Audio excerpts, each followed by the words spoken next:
constantly innovate, and that's where CMAs play a very important role.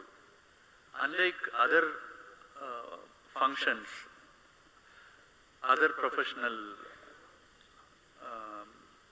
areas, CMAs today need to be intuitive. There is very few functions which requires a need to be intuitive, and the CMA is one such area where there is no one fixed solution for a problem. A CMA in a automotive industry will have a different role to play than a CMA in a pharma industry, than a CMA in a service industry, and each problem is unique and requires a unique kind of a solutioning which has to be done by the CMA and apply a particular model which suits that particular situation. So that way, the role of CMA has become very, very dynamic nowadays. And with digital solutions coming up that can further help CMAs to augment their performance by real-time as well as predictive solutions. Traceability was another important aspect which was brought down. So today with this globalized environment where procurement happens from across the globe and reaches to destinations across the globe, traceability is very, very important. And again there, cost accountant plays a very important role in capturing the data throughout the supply chain and ensuring that traceability is always there. Thank you, sir, for a very insightful presentation. I would now call upon Professor Vishwanath Pingali, Professor of Economics from IIM Ahmedabad, to deliver his address. Please.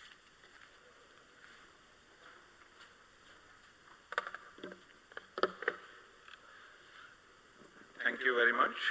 Good morning, ladies and gentlemen. It's an absolute honor to be here, and I'd like to thank the organizers for inviting me here. Oh well, I was sitting there listening to all the talks and I was wondering when my turn would come, and finally it did. As the last speaker, I have two responsibilities. Responsibility one, which is very, very tough in my opinion, is not to repeat what is already spoken earlier. And given the elaborate presentations that we have seen earlier, I really doubt if I'll be able to handle that responsibility. The second one, presumably, is a little easier one.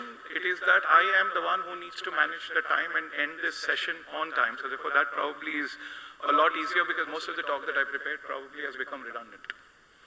So as a management professor, in every sense of the word, when I look at strategic and cost leadership, it kind of develops some kind of a feeling in my head. By the way, just to let you know, I did not make any elaborate PPT presentation coming out here. I just made a simple talk. The problem with this is that I don't know when to stop. So, but nonetheless, the clock is there to remind me constantly. But nonetheless, as a management professor, whenever I think about cost and leadership in cost, it always intrigues me. Today, I'm not really going to talk about the leadership in industry, leadership in other arguments. I'm going to talk about the leadership as far as CMA is concerned. Many of you are aware that my colleague, Professor Amit Karna, and I, along with a few of our research associates, Kanchi and others, and two of my students, Hiru and Shruti, have been working a lot on redefining the roles of CMA and ICMAI in general, as India moves towards 2047. Now, while I'll let Amit handle the brief highlights of the report that we are presenting, I'd just like to set some context in terms of what leadership for a CMA is all about, in the emerging economy. As I think about cost, my mind goes back to the beginning of Industrial Revolution once again, when the second round of Industrial Revolution, where Henry Ford famously said consumers can have any color of the car as long as they want black color. The real stress was really on economies of scale. The real stress was on making sure that you drive the variable cost as low as possible. And from there, the world has moved on from manufacturing focus all the way to service focus, where the marginal costs are a little vaguely defined, variable costs are a little vaguely defined, but fixed costs were huge. Now, while I think over a period of time we continued with service economy, with it dominating significant part of our GDP and other kinds, we suddenly realized that that may not be the argument, and from there emerged this idea of platform economics. For a long time, as an economist, I'm taught that price less than average variable cost is a disaster. But here is where I'm seeing a new kind of an accounting that is generating where price is actually less than average variable cost for sustained periods of time. Now from there, we move to an economy that we call as artificial intelligence. In the artificial intelligence world, we are told every day scary stories and we don't know if our job will exist tomorrow morning when we wake up or not. Now, this is how I'm actually seeing the cost in the society change over the last 2 centuries, if not a few 50, 60 years. Now to that, add the tensions that you have in the form of geopolitical nature. World, one would argue facetiously and literally probably, depends on where one gentleman wakes up on which part of the bed. Therefore, that determines the tariff rates that we're going to face tomorrow in every sense of the word in the US. So therefore, in this world, the question needs to be asked. While traditionally there has been a role defined for this profession called cost and management accountant, what is the new role? What is the transformation that you're going to see in the new role in the coming days? And that is what, ladies and gentlemen, our report literally focuses on. What is the leadership the organization at the end of the day has to show in order to make sure that it becomes relevant? Not only relevant, it actually becomes a value-added service to the society as India marches towards 2047. My colleague and I have done several analyses where we talked about the current number of CMAs that exist in the country and the number that is needed for us to reach anywhere near the aims that India actually has. And we believe that the number is woefully short. So therefore, if the number is woefully short, what can ICMAI do to boost that particular number? To me, that's the first question that becomes relevant as far as this discussion is concerned. If CMA needs to be a leading profession in the country, which it was in 1980s and 1990s. As a kid growing up in a remote town in Telangana in 1980s and 1990s, one of the objectives I've had, and changed significantly, was to be a CA and a CMA at one point. Therefore, there was certain kind of a nostalgia that this title evokes. How do we make sure that the next generation kids too have the same kind of a nostalgia as far as the profession is concerned? To me, that is where the leadership change, that's where the change in thinking, that's where the taking leadership by the horns begins in every sense of the word. Right? So therefore, I think, one of the things that we've done is we've talked to a lot of chapters, we've come to a lot of cities, we've talked to a lot of chapters, and we actually started noticing a few confusions in the profession. One of the confusions that we actually thought we saw was the difference between being a cost accountant and an accountant. I think that's something that we've noticed. Therefore, for our first argument of change, our first argument on journey towards leadership begins with talking about that particular confusion. The second confusion that I actually saw is, yes, deservedly, probably the government of India should bestow upon you the statutory powers. But there are two aspects to it. One is wait for the elusive elixir to come, and the second one is basically to say that I'm going to take bull by the horns and do whatever I can despite what the government does. We are actually taking the second approach, and most of our recommendations actually come from the second approach, which is what can CMA do given the limitations that it already has imposed by the government in the first place, while recommending to the government that maybe certain kinds of statutory statutory powers be bestowed. Right? So therefore, this is the context I wanted to say in terms of how we thought we should build on our report. So this leads us to the first idea: how do we envisage CMA as a profession to emerge in the coming days?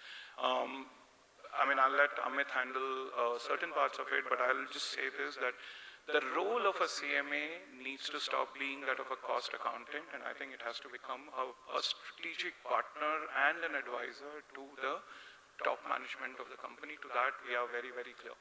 Cost is increasingly a lever of competitive advantage, not expenses. Cost is increasingly becoming a lever for competitive advantage, and therefore, when somebody talks about cost, and that too authoritatively, a CMA is not somebody who is on the fringes of decision making. CMA is in the center of decision making, because that is going to define where the firm is going to go in the coming days. So to us, therefore, what capabilities do we think a CMA needs to have in order to be able to be worthy of the role that we think a CMA needs to have? Here is where we define what we call as a competency-based framework, where we, after rigorous research, talking to various people, doing international benchmarkings with sister organizations all over the world, we think that there are several competencies that CMA needs to possess. And therefore, a curriculum of CMA needs to emerge keeping these competencies in mind. So as a first step, we define those 6 competencies. We identify 6 competencies, including digital savviness. I think many of the speakers have already talked about the world moving from simple maintenance to predictive maintenance to no maintenance at all. If we were to really do that, I think digital savviness is more or less important.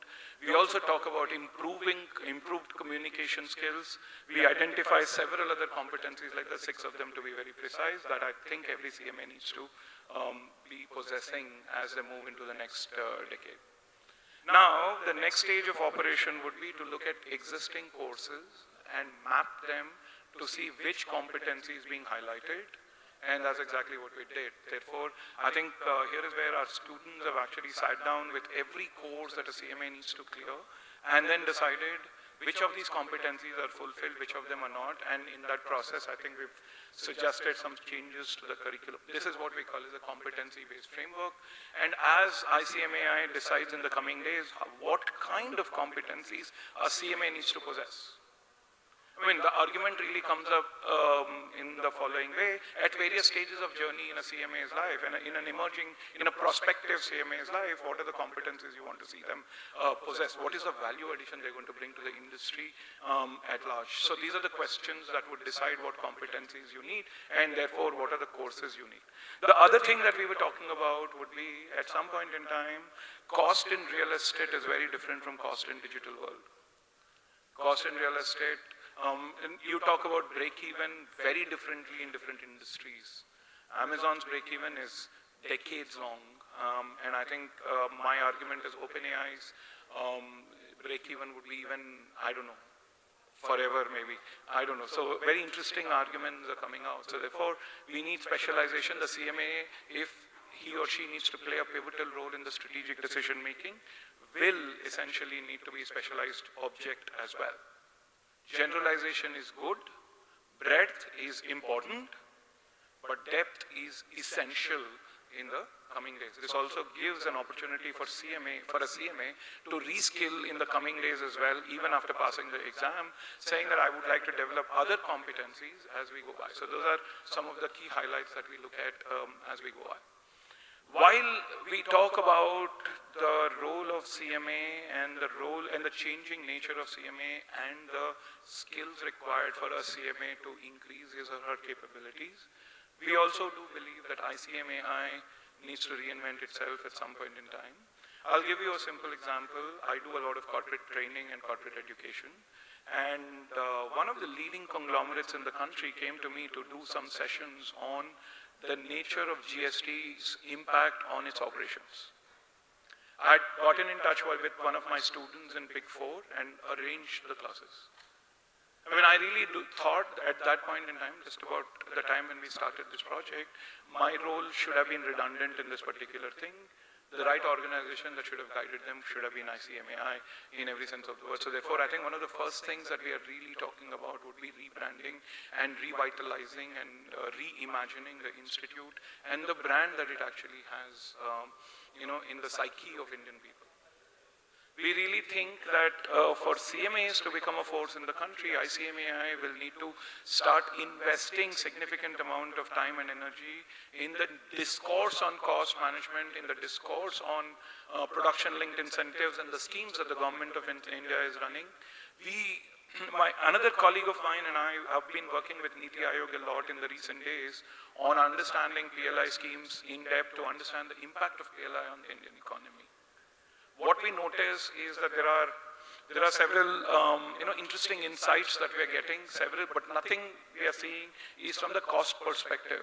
To me, this is where the importance comes up. This is where the idea is extremely essential. This is where the real idea comes into me, that the institute needs to start becoming the focus of attention in the psyche.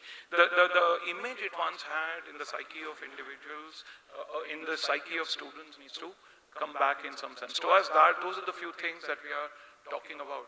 To me, leadership is not just about being the least cost. To me, leadership is not about being the best, product in the country or whatever. To me, leadership is about the mental space that you occupy in the psyche of individuals, and that is where I would urge that there is a changing nature.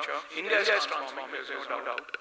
India is transforming. There are several international scholars who are talking about India in a very sanguine manner, in one sense of the word. And I think if that were to actually become a reality, there are lots of stakeholders that are required in order to make that happen.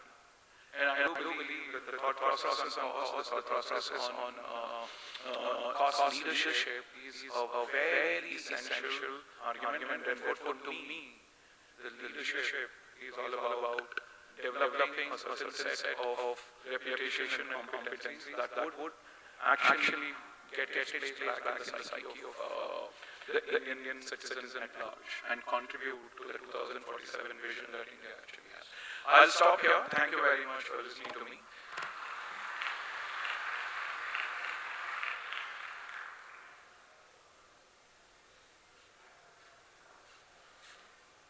Thank you, sir, for your wonderful insights.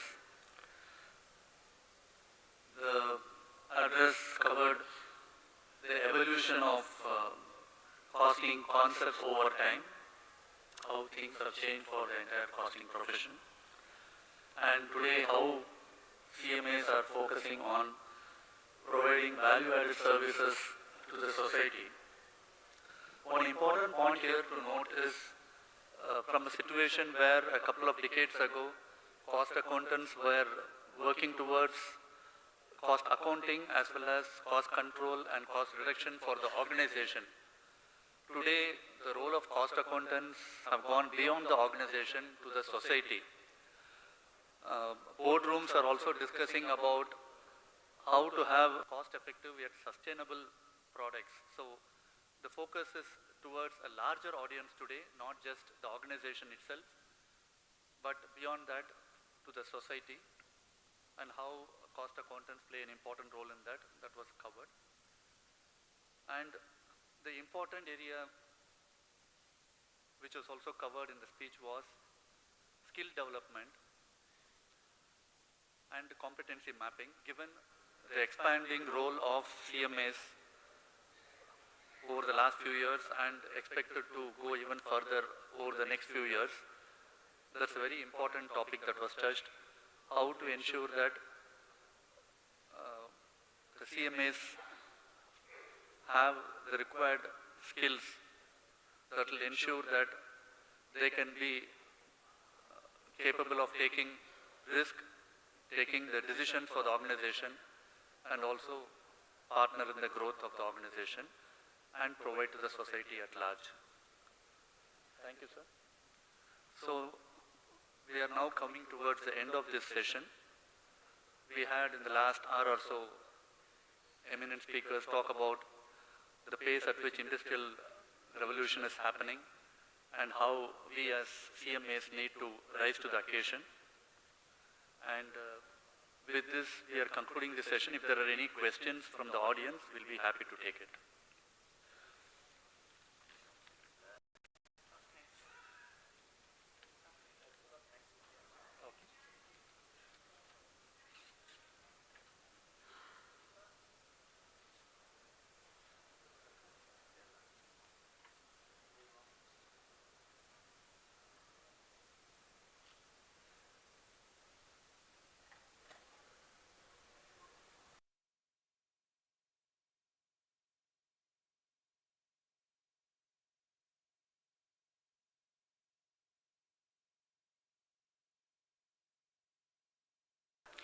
We are going to now witness the release of publications developed by BFSI Board ICMAI and MSME and Startup Promotion Board ICMAI.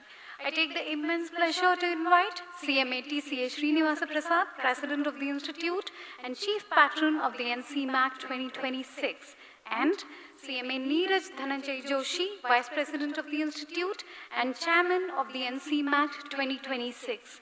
And I would also request CMA Dr. KCHAVSN Murthy, Chairman, MSME and Startup Promotion Board of ICMI, to the stage.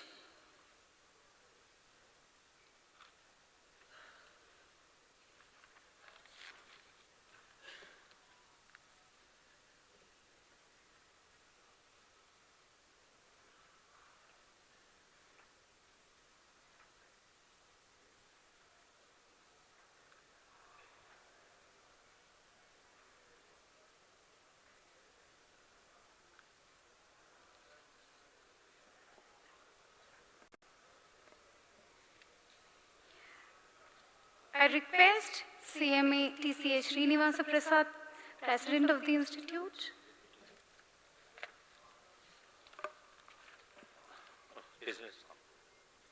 I will just take a moment from our honorable all speakers and president.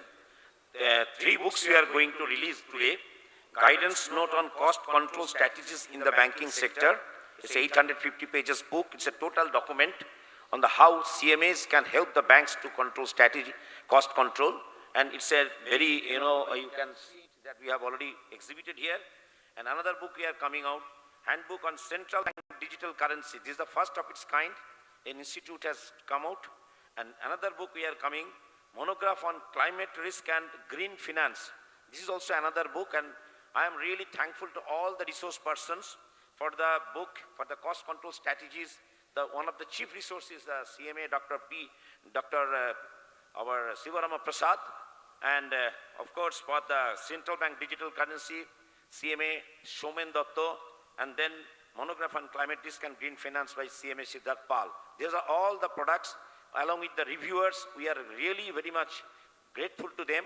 All the CMAs, they have joined this, and our board members they have helped us to develop these big documents. Thank you.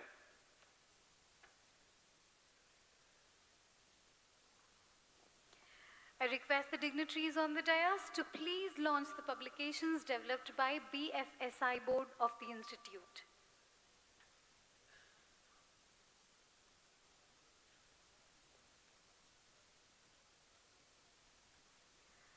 Three books are being released under this publication. Number 1, Handbook on Central Bank Digital Currency. Number 2, Monograph on Climate Risk and Green Finance, Banking Sector International Practices and Indian Perspective. Number 3, Guidance Note on Cost Control Strategies in the Banking Sector. Publications developed by the BFSI Board of the Institute, which serve as valuable resources for the industry and professionals, have been meticulously developed under the able chairmanship of CMA Chitranjan Chattopadhyay, Council Member of ICMAI.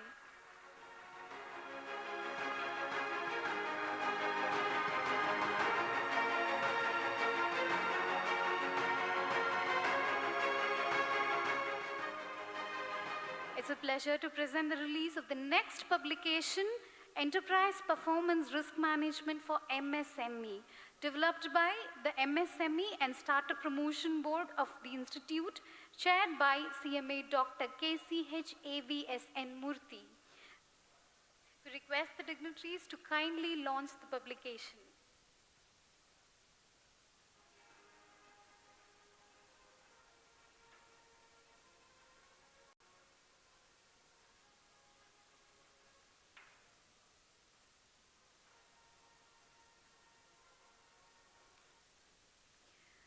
This publication is a significant contribution to the MSME sector, offering valuable guidance on enterprise performance and risk management.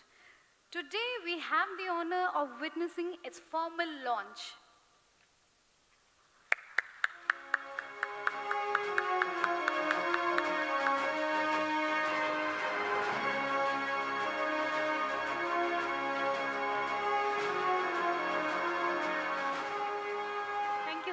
such dignitaries. I may now request CMA Navneet Kumar Jain, Council Member of the Institute, to render the word of thanks. Thank you, Madam. Good morning to all of you. Good morning. Great. So before I proceed for a formal vote of thanks, I'll request all of you to give a big, very, very big round of applause for our speakers who have really shared very good knowledge with all of us. A big round of applause, sir, for all the speakers specifically and our chairman, sir. My institute normally gives me this responsibility of giving vote of thanks. This is the third NCMAC where I've been given this responsibility. I'm very happy about that because I have to give, I love giving thanks to the persons. So I always do one thing, the persons who are aware of. I said when we are sitting over here, our vote of thanks should be first, who should be getting our vote of thanks are our families.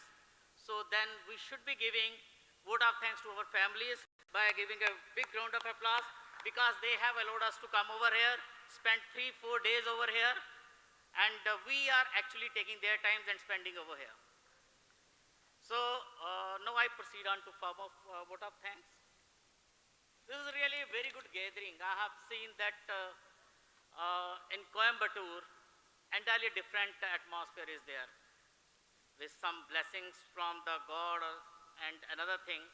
We really, you can say, got some sort of guidance from the God that okay, we should be here and have this program over here. One thing I could see that even on the last day, such a large gatherings, it is very rare. It speaks of the speakers who have made you sit over here and learn new things. It is just because of that. With regard to our, you can say, theme, I just want to share a few things before you, and I would like to thank our Chittoda. He talked about BFSI, and I'll take the opportunity to talk about Cooperative Development Board a little bit later. So, reposition, intensify, strengthen, enhance, rise is the theme. When we are talking about one thing, I can assure you that your council is taking care of all these things, and we are moving into that direction. Okay, we are sitting for the last so many days. How many releases you have seen? Anybody can give me the count? Because we are repositioning, we are strengthening, we are building capabilities. This is one thing which everybody is talking about. 10. So in the morning when I came, I talked to our director. I said, sir, just tell me how many releases we are doing. Because why I am telling it to you? Because your council is working very hard. All the members are working hard to ensure that our members enrich their knowledge. So we have released approximately 17 books. 17 new publications for the benefit of members. This is one thing you can see. And thanks to all the, you can say, authors who have given their inputs for all these things.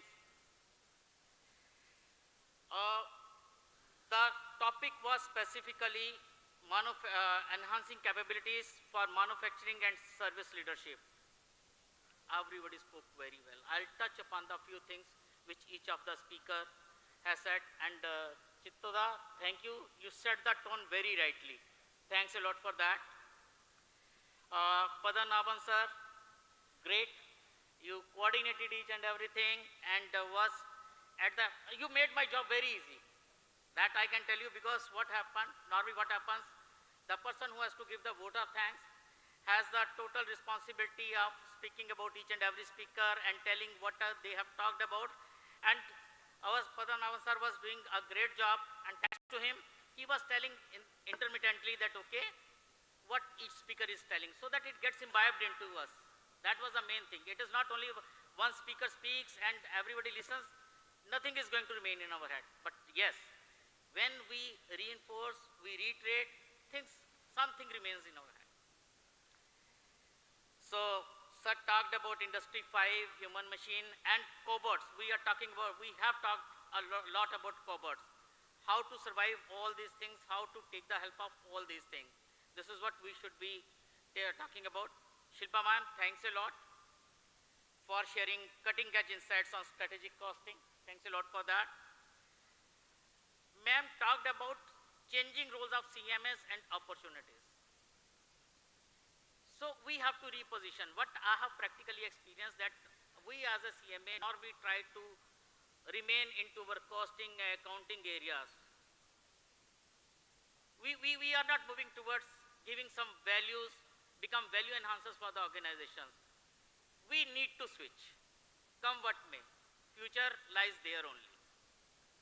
No doubt, we will not leave our roots, we will not leave the compliances, we will be going ahead with that. But yes, we need to shift towards another area so that we can help the boards in the policy making, in the decision making. This is what is right now a little bit missing. We should be going in for that. Harihan sir, again, thanks a lot. So I was going through his presentation, great presentation. He talked about CMA as a T leader, a new concept he gave, a T leader. So we should be moving towards that. Talked about deep-rooted expertise aligning with customer value. Final thing is that we need to look for our customers. How as a CMS we can add value to the customers. Practically we always keep on talking about, you can say what we talk about, efficiency, effectiveness and other things. So this is what he talked about practically. And last but not the least, our Vishwanath sir. Let me tell you while sitting over here, I thought we have Hariharan, we have Vishwanath ji, we have Padmanabhan ji, all three gods are here. In this section, three gods were there, all the names of gods are there. So we were privileged to have all of you, sir. And thank you, sir, for reiterating that, okay, we CMS need to reskill. Without reskilling, we cannot move ahead, otherwise we will become redundant. That is for sure. And for that, Institute is working a lot. Yesterday, 2 courses were launched, TCM and 1 more course was launched in the forensic audits. Many advanced courses are there at our institute portal. I'll request all of you to go through that and upskill, reskill yourself. That will be very good for all of you. And thanks a lot. Over to you, Chairman sir, I think. So thanks a lot to the audience for being present over here and encouraging all of us. Thank you everybody. Concluding. So can they break for tea? So I hope, yeah, announcement. One announcement is there. Please wait for the announcement. Thank you, sir. As we have came to the end of technical session 4, the valedictory session will commence in few minutes while we are arranging the chairs. A small note regarding delegate kit. Inside each kit provided to you this morning, you will find a delegate memento coupon. The memento will be distributed after the valedictory session at the respective counters. Kindly retain this coupon and present it at the time of collection at the counter. Thank you.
CMA journey of business, relevant and rewarding with a three-tier course structure designed to sharpen analytical, managerial and decision-making skills.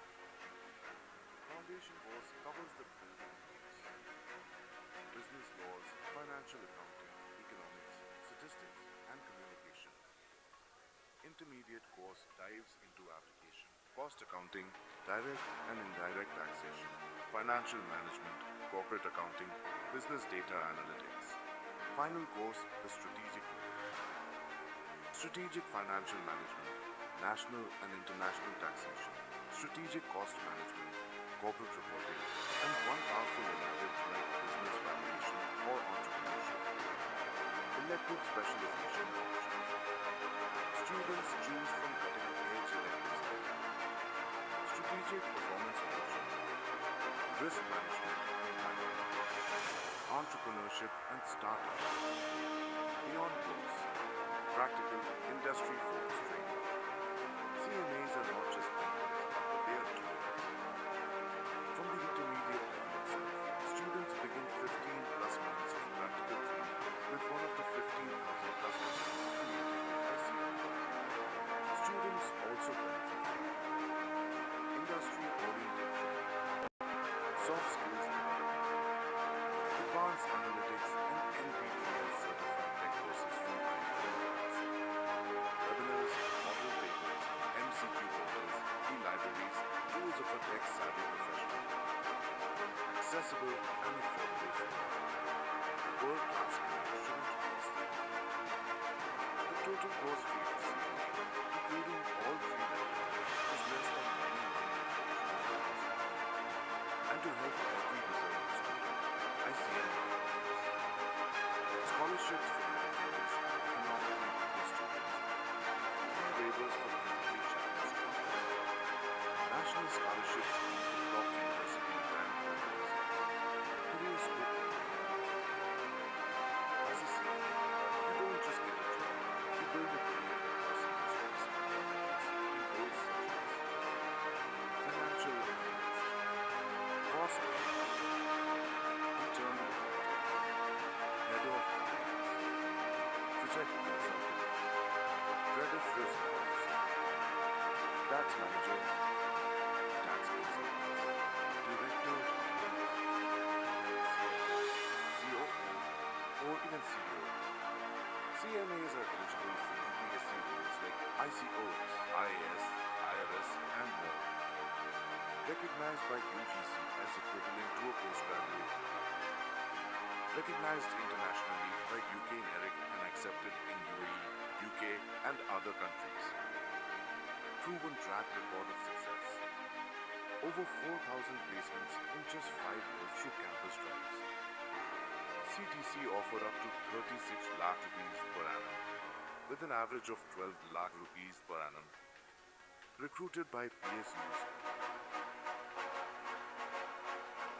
MNCs, the big 6 consulting firms, and top companies. And this success begins here.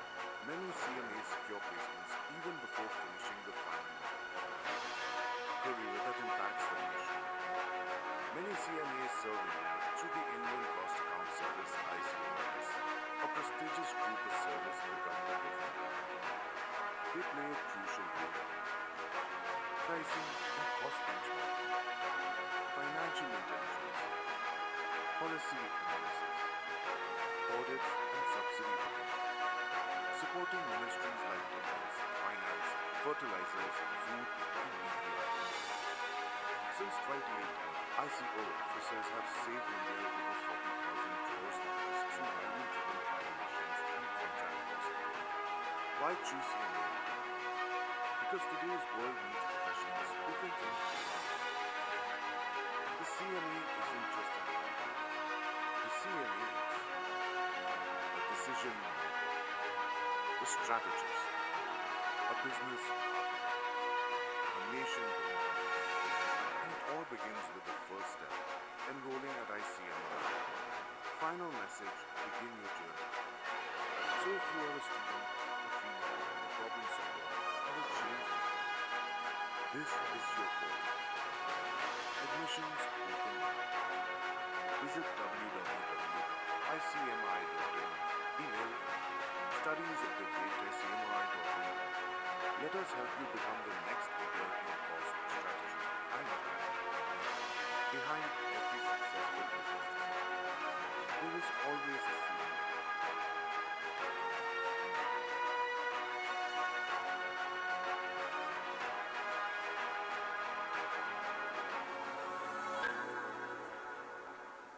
Behind every successful business decision, there's always a CMA. In today's fast-paced economy, where there is one profession standing quietly behind success, the cost and management accountant. Behind every efficient system, every optimized budget, every value-driven policy, there's a CMA, a legacy of nation building. The Institute of Cost Accountants of India, ICMAI, a statutory body under an Act of Parliament, was established in 1959. Operating under the Ministry of Corporate Affairs, Government of India, ICMAI has been mentoring business leadership and financial excellence for over 66 years. A growing family of future leaders. Today, ICMAI stands proud as the largest CMA body in the world with over 1 lakh plus qualified CMA professionals, 6 lakh plus aspiring CMA students, backed by a powerful nationwide network of 117 chapters, 401 ROCC, and 61 support centers. ICMI reaches every corner of India and beyond through 11 overseas centers. A world-class curriculum that builds real leaders. The CMA journey is rigorous, relevant, and rewarding with a 3-tier course structure designed to sharpen analytical, managerial, and decision-making skills. Foundation course covers the building blocks: business laws, financial accounting, economics, statistics, and communication. Intermediate course dives into application, cost accounting, direct and indirect taxation, financial management, corporate accounting, business data analytics. Final course, the strategic level. Strategic financial management, national and international taxation, strategic cost management, corporate reporting, and one powerful elective like business valuation or entrepreneurship. Elective specialization options. Students choose from cutting-edge electives like strategic performance management, risk management in banking, entrepreneurship and startups. Beyond books, practical, industry-focused training. CMAs are not just thinkers, they are doers. From the intermediate level itself, students begin 15 plus months of practical training with one of the 15,000 plus companies affiliated with ICMAI. Students also benefit from industry-oriented training, soft skills development, advanced analytics and NPTEL certified tech courses from IIT Madras, webinars, model papers, MCQ portals, e-libraries, tools of a tech-savvy professional. Accessible and affordable for all. A world-class career shouldn't cost the world. The total course fee for CMA, including all 3 levels, is less than many one-year educational loans. And to help every deserving student, ICMI offers scholarships for meritorious and economically weaker students, fee waivers for physically challenged students, National Scholarship Scheme for top university rank holders, career scope in India and abroad. As a CMA, you don't just get a job, you build a career across industries and governance in roles such as financial analyst, cost controller, internal auditor, head of finance, project consultant, credit risk officer, tax manager, tax consultant, director of finance, CFO, COO, or even CEO. CMAs are eligible for UPSC roles like ICOS, IAS, IRS, and more. Recognized by UGC as equivalent to a postgraduate degree. Recognized internationally by UK NERIC and accepted in UAE, UK, and other countries. proven track record of success. Over 4,000 placements in just 5 years through Campus Drive. CTC offered up to 36 lakh rupees per annum, with an average of 12 lakh rupees per annum. Recruited by PSUs, MNCs, the big 6 consulting firms, and top corporates. And this success gains release. Many CMAs secure placements even before finishing the final level. A career that impacts the nation. Many CMAs serve India through the Indian Cost Account Service ICOS, a prestigious group of service in the Government of India. They play a crucial role in pricing and cost benchmarking, financial intelligence, policy analysis, audit and subsidy vetting, supporting ministries like defense, finance, fertilizers, food and EPIO. Since 2018, ICOS officers have saved India over 40,000 crores rupees through value-driven evaluations and contract costing. Why choose CMA? Because today's world needs professionals who can think beyond numbers. The CMA isn't just an accountant. The CMA is a decision maker, a strategist, a business architect, a nation builder. And it all begins with the first step, enrolling at ICMAI. Final message, begin your journey. So if you are a student, a dreamer, a problem solver, or a change maker, this is your calling. Admissions open now. Visit www.icmi.in. Email studies@icmi.in. Let us help you become the next leader in cost, strategy, and impact.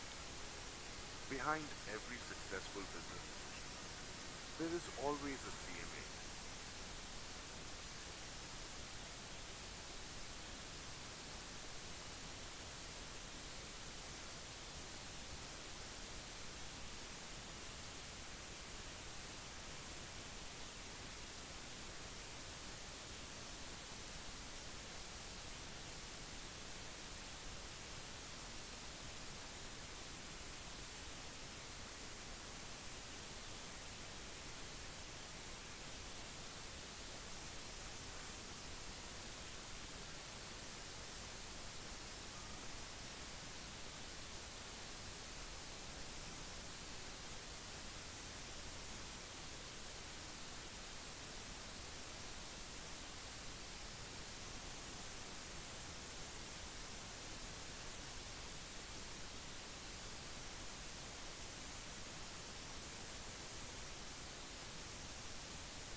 Very good afternoon and welcome back, ladies and gentlemen. Your presence and participation lighten the load and added meaning to our gathering. This gathering has been an opportunity to create new journal entries and carry forward as friendships, and then it turns into assets that open doors to an even brighter future. Now, with huge big round of applause, I welcome the dignitaries to the dais. We request CMA TCA Srinivasa Prasad, President, Institute of Cost Accountants of India and Chief Patron of the 63rd National Cost and Management Accountants Convention 2026.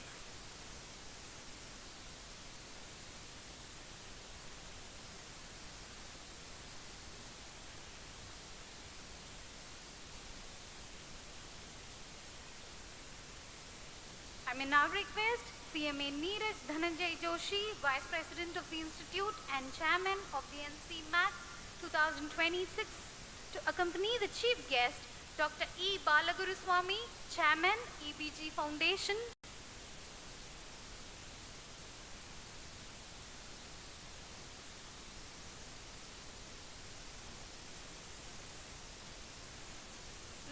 gentlemen, let's give a thunderous welcome to the chief guest to the dais. I welcome to the dais CMA Dr. Ashish P. Thatte, Council Member of the Institute of Cost Accountants of India. I would like to welcome CMA Ashwin G. Dalwadi, Council Member of the Institute, and Professor Amit Karna, Professor of Strategy, IIM Ahmedabad, and CMA Dr. D.P. Nandi, Officiating Secretary of the Institute, and CMA Dr. R. Maheshwaran, Chairman, Coimbatore Chapter, and co-convener of the convention. Let's give a huge round of applause to the dignitaries on the dais.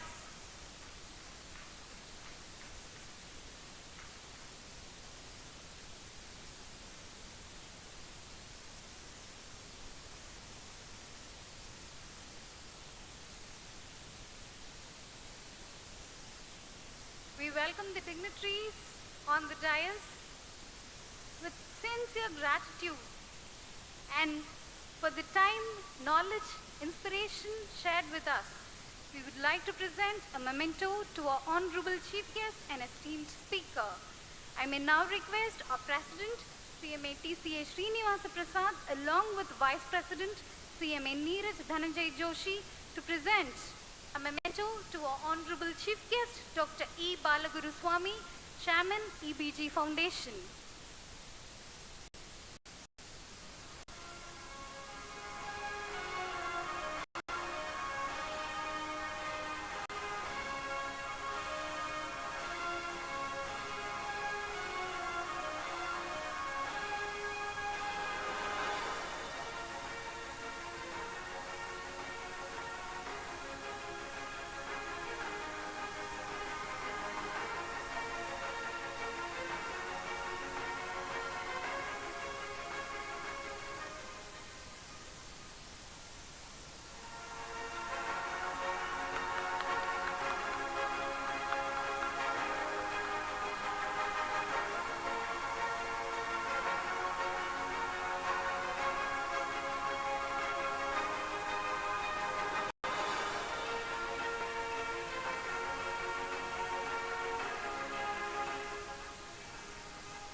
Thank you, dignitaries.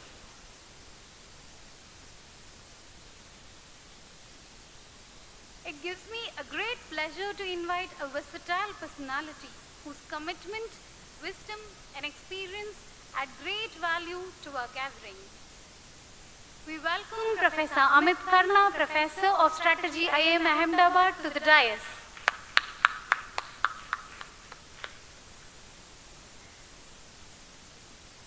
We request our President, CMA TCA Srinivasa Prasad, Vice President, CMA Neeraj Dhananjay Joshi, to present the memento to our prominent speaker, Professor Amit Karna, Professor of Strategy, IIM Ahmedabad.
Dignitaries. We may now call upon CMA Dr. Ashish P. Thatte, Council Member, the Institute of Cost Accountants of India, to render the welcome address for the valedictory session.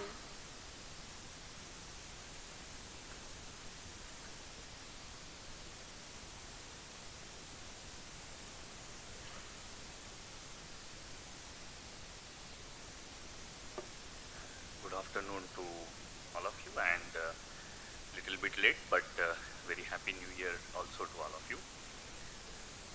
When I start this welcome address to today's valedictory session, I have been privileged to have such a great personality sitting here on the dais. And of course, thanks to all of you who has been here throughout last 2 days and listening to so many things, listening to so many sessions, and you must have enriched yourself with a lot of happenings in the CMA sector and must have learned many things from such stalwart speakers. And must appreciate our President and Vice President who has taken a lot of efforts to get this NCMAC successfully done, at least until this session. To both of them, please give them a very big round of applause for both of the President and Vice President. Thank you so much to both of you. Being the leader of profession for this year, they have been working very greatly throughout the year, and today is pinnacle of that. Few of the points Navneet Jain has taken away from me, but let me have some focus on those points once again. As what you have seen yesterday and today and day before yesterday also, we had a lot of publications which has come up, and totally, as what Navneet has counted, my council colleague, 17 new publications we have issued, and I'm very proud that out of 17, 12 have come out of the tax research department, the one which I lead. Of course, I lead only indirect taxes part of that, so from my indirect taxes we had 10 publications, and I'm not boasting myself that it's for the 10 publications which we have issued. There are certainly 2 or 3 publications, rather 2 publications, especially those 2 which I would recommend you to please read those publications. That's a great achievement of Indirect Tax Committee of the Institute. The first publication is about conducting departmental audit. We have published a very large book on how the departmental audit is being conducted, thanks to so many of our contributors from the Indirect Tax Committee who has been working, including Gupta sir, Bhargave sir, Anil Sharma, and so many others, Rao sir. So many people, those who have taken efforts to get this published. So the first one which I will recommend to you is to read the departmental audit. And the second one may be a chota packet, bada dhamaka, very small book which we have published. And that is the relevance of CAS 4, the one cost accounting standard which we have been using for many number of years. Earlier also for excise, we have been using CAS 4. But we have tried to raise this point, we have tried to gather some kind of thought process that how the CAS 4 will be utilized, how the CAS 4 has its relevance in the GST era also. So please take these 2, my recommendation to others are also equally good. Out of I think 10, 6 are updated books, 4 are updated books, 6 are new publications from indirect taxes I'm talking about. So kindly go and read those books which are available, and definitely, especially those who are chapter representatives, regional representatives who are present here, those who might be listening to me later on, for them we have given I call it as a visiting card. Whenever you go to the GST department, meet any commissioner, deputy commissioner, or whoever you meet, you please give such kind of books to them, that whatever has been published by the institute, that will help you. Secondly, there are many things which are happening in the Sustainability Standard Board also. Yesterday I was hearing Robin sir about some comments on Sustainability Standard, but Institute is the only institute in India which has issued its own sustainability standards, though they have been carved out of the international S1 and S2, but ICMA Sustainability Standard 1 and ICMA Sustainability Standard 2 both are already issued, and this 29th of January we are going to have the Sustainability Summit, wherein we will also issue the guidance note, officially issued the guidance note on these sustainability standards. I'm very happy to announce the Green Awards 23-24, which we will be giving to many applications we have received for the Green Awards 23-24. We are working on giving the Green Awards 23-24 also on 29th of January at Noida. You all are most welcome. Those who are from all the parts of the country, please join us on 29th of January Sustainability Summit at Noida. And that summit will be chaired by the IFAC CEO. So kindly please come and grace the occasion on 29th of January. So these are little bit about what we have done in sustainability and indirect taxes. But I'm here to talk about some experiences, and this experience is related to what possibly Professor Amit is going to speak today. I do not know, though I inquired with him before the session that what is he going to speak. But you must be knowing that Institute is very closely working with IIM Ahmedabad to draw some strategies and to discuss some of the future plans of the Institute. And I must say, I must admit, I mean, I don't mind in openly admit also, the way we used to look at profession, the way we used to proceed with the profession, our ways has been modified by IIM Ahmedabad. So I'm very thankful to both Professor Vishwanath and Professor Amit, who has worked very hard on the Institute, possibly many things which we don't know, they know nowadays about the Institute. They have gone so much of depth. Last 1 year they have been working on that. And I'm very eager to listen to Professor Amit today that, what we are speaking about, the Rise India, because that's ultimately our goal and that's the ultimately goal of our institute also. There are many things which possibly I can speak, I have written also, but I think I'll stop here because as what I told you, we are very eager to listen to our dignitaries. So thank you so much. Welcome to all of you on this valedictory session of the Rise India National Convention. Thank you so much.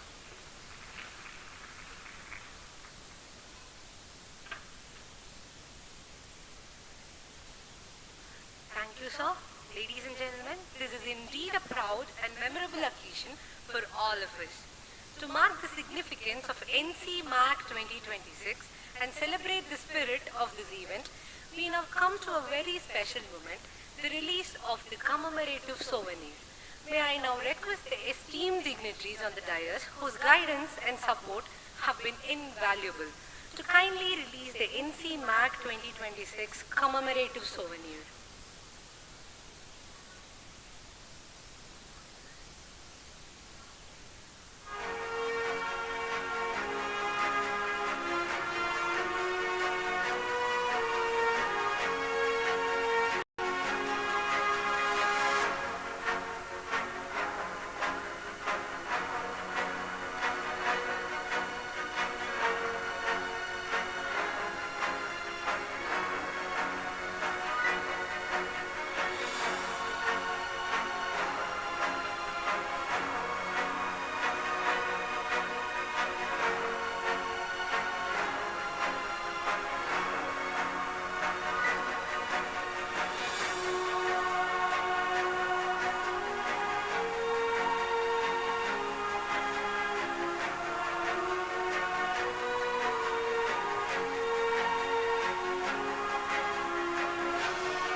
Dignitaries, it is my privilege to invite a highly respected leader whose vision and guidance have significantly shaped our institute. A former president and a valued council member, CMA Ashwinji Dalwadi, continues to contribute selflessly to our progress. Ladies and gentlemen, we are honored to invite our CMA Ashwinji Dalwadi, council member of the institute. We are delighted to invite you to share your expertise in an enriching session.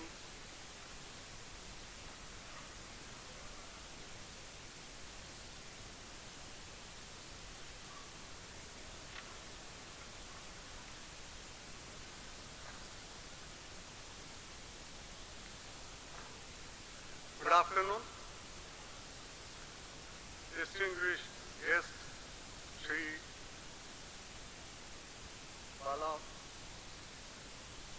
Bala Guru Swamiji, our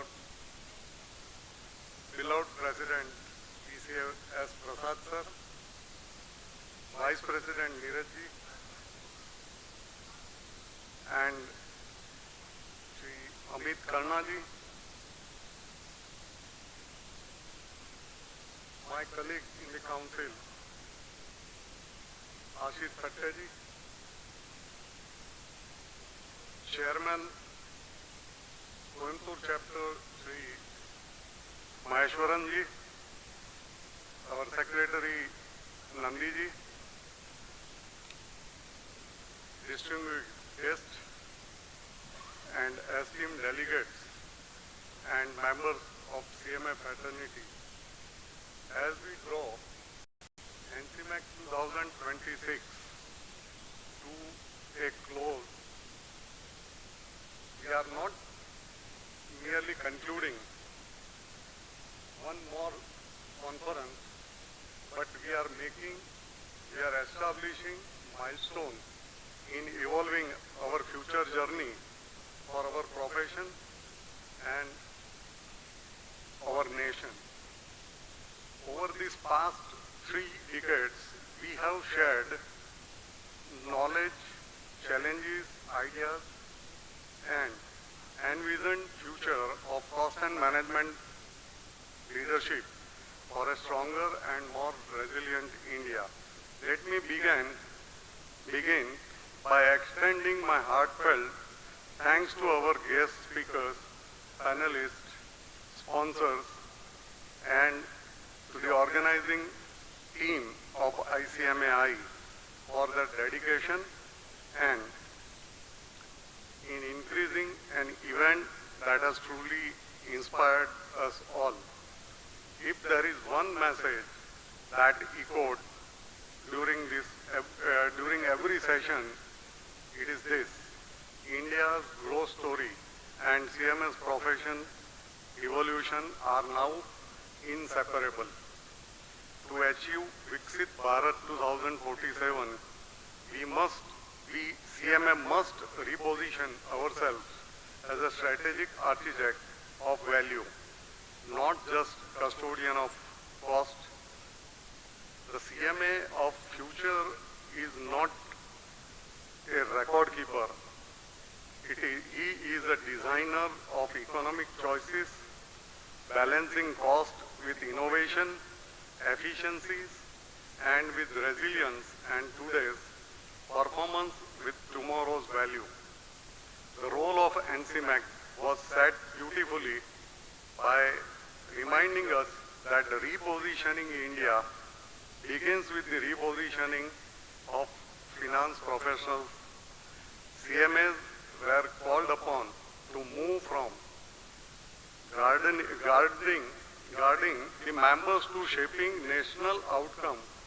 The insight was clear that we are not here to optimize spreadsheets, but we are here to reshape the competitiveness through cost intelligence and fiscal discipline and sustainable finance. The speakers expanded the vision with India 2047. They called for new identity of CMAs as a thought leaders, policy influencers, and digital strategists driving the economic transformation. Their call on action to modernize, partner, and lead the reminded us as a CMA must now voice of fiscal responsibility and innovation in the national dialogue. The speakers took us deep into the engine room of competitiveness, that is total cost management. They showed us TCM is not just a reporting tool, it is a strategic philosophy. In an AI-driven world, cost must move from being historical to predictive, from reactive to proactive. Their call for an institutionalized TCM architecture by combining analysis, technology, and business insight is a path we must take seriously as a profession.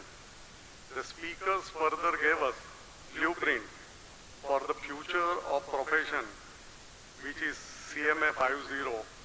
They envisioned CMAs as a sustainable value architects powering MSMEs, startups, and manufacturing ecosystems through advisory, analytics, and ESG integration. Her insight that largest opportunity lies in MSME and mid-market advisory is both practical and transformative. Other speakers reminded us with both candor and conviction that CMAs must now move beyond compliances to strategic cost advisors.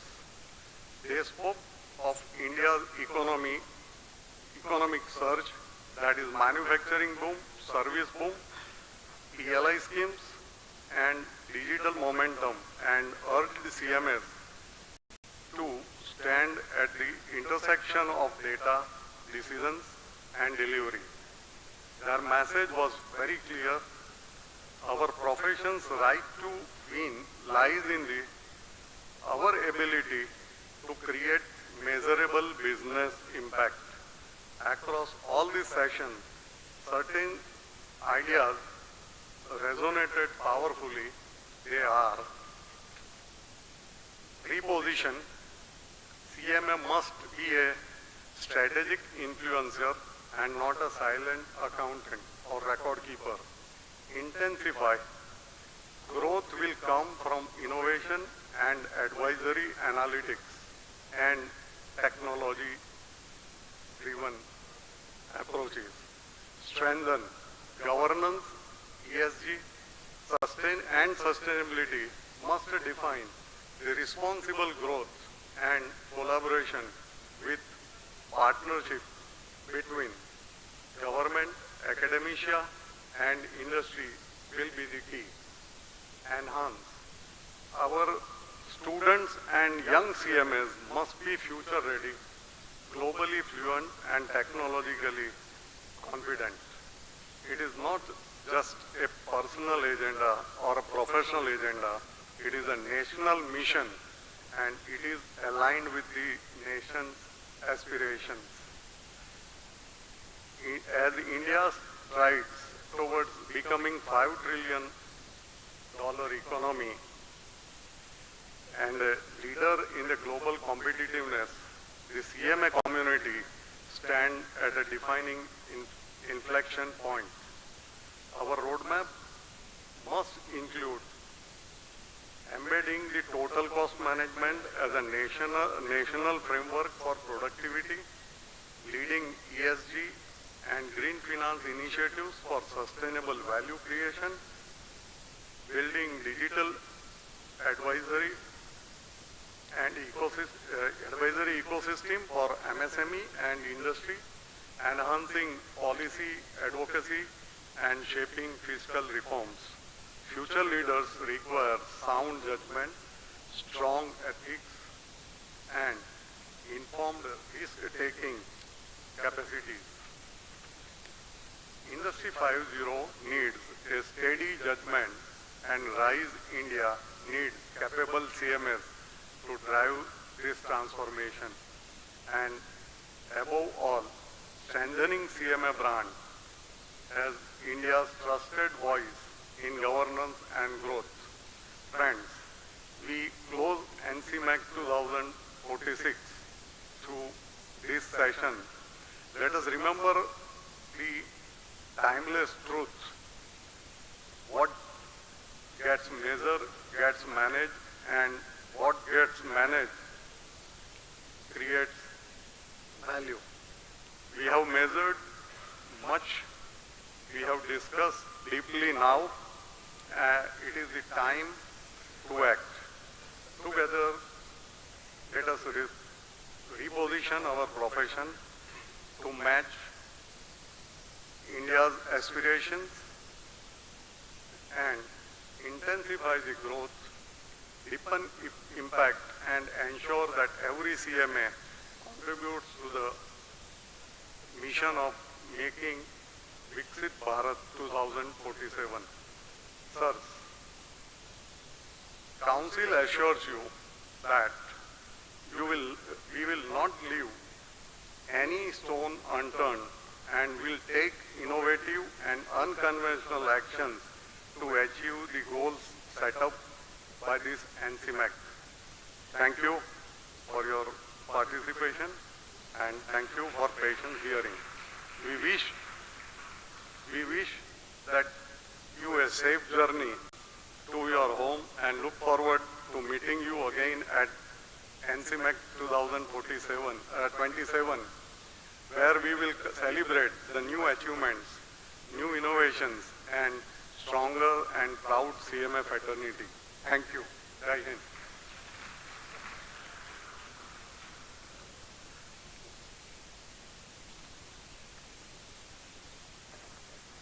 Thank you, sir. Ladies and gentlemen, it gives us immense pleasure to have with us a renowned academician and thought leader whose experience and knowledge have enriched management education across the country. May I now invite Professor Amit Karna, Professor of Strategy, IIM Ahmedabad, to address the gathering. Sir, please.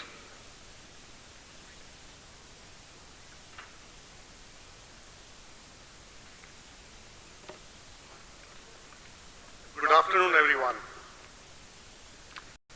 Respected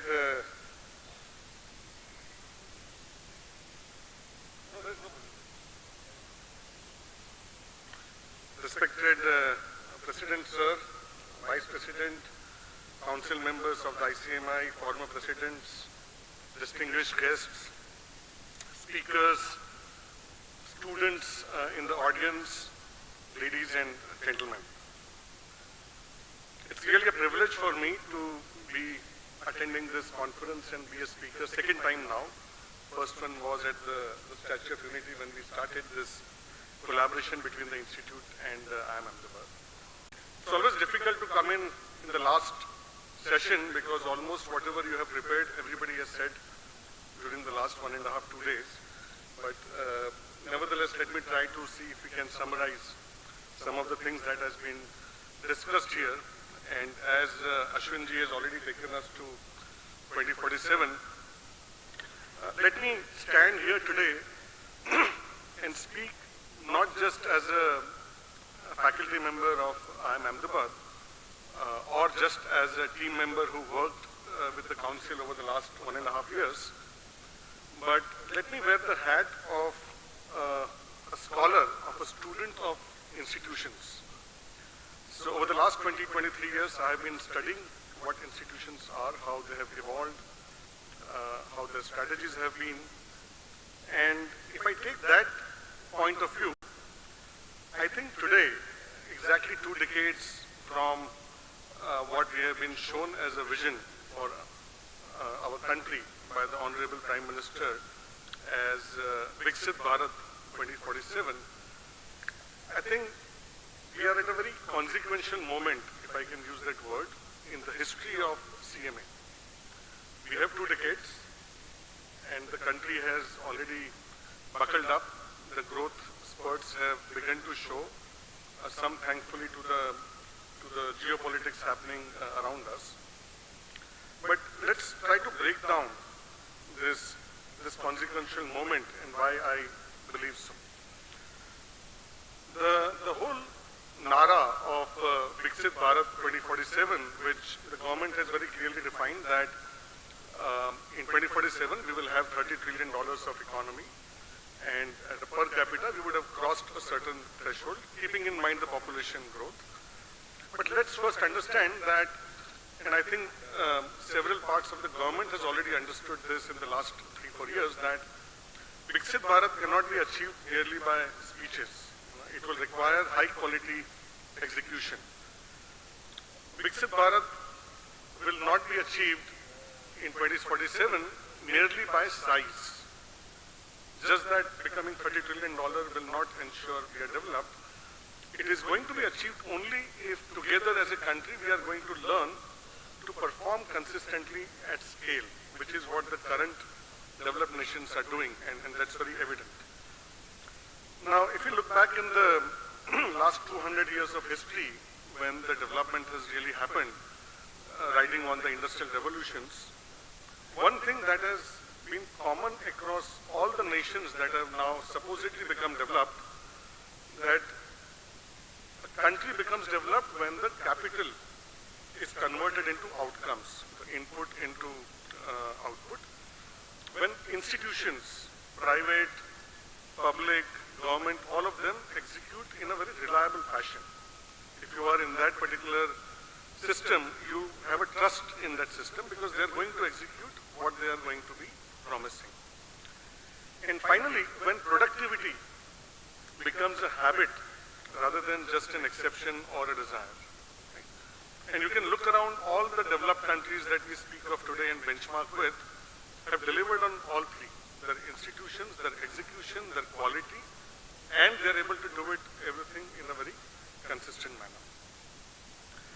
Now, given that performance becomes the cornerstone of any developed country, performance by the society, by the organizations, by the government, by companies, by the markets, we all know, and I think all of you in the room who are CMAs would know this better than me, that performance in any serious sense is built on cost intelligence, so that we know where we are spending, productivity measurement, the input-output, capital allocation discipline, we should know where we put the money, and finally, controlling the execution in a desired manner. Now, if these four are going to be the cornerstones of performance, and these are going to be essential for any organization to survive and compete in the market, this being the, what I would call the Gangotri of competitiveness, I think all of us are aware here, and my colleague Professor Pengley spoke about that earlier, Vinayji's committee is working on the curriculum, that CMA curriculum as it stands today, especially over the last 3-4 years, can be the go-to profession for achieving this performance. And I was listening to the leaders yesterday, I was listening in the morning session, I think everybody is convinced that CM as a profession can drive the performance of organization, and that is exactly what is required for the country to become Viksit. Now, if that foundation is ready, I think we all should be now ready to embark on the development journey, because the call is already there. The government, of course, needs to have their eyes not just on the vision, but also on the execution. Hoping and assuming that they know their job, the states have started competing with each other. Let's see what that means for CMA as a profession. Now, we took this exercise that Ashish ji was talking about with the support of the council members, the task force, we were able to visit many chapters. And once we saw that there are the ingredients in place, there are tailwinds. I'm using the word very carefully. There are tailwinds that if we choose to do something over the next 20 years, the country's economy is going to only fuel it. It is not going to be any hindrance. And in that context, we came up with this RISE framework that Ashwin ji just introduced and is a part of the convention this year, which is reposition, intensify, strengthen, and enhance. Now, I'll get into each one of them for a minute, but let's first understand. It will be futile if we were going to use this as just another program.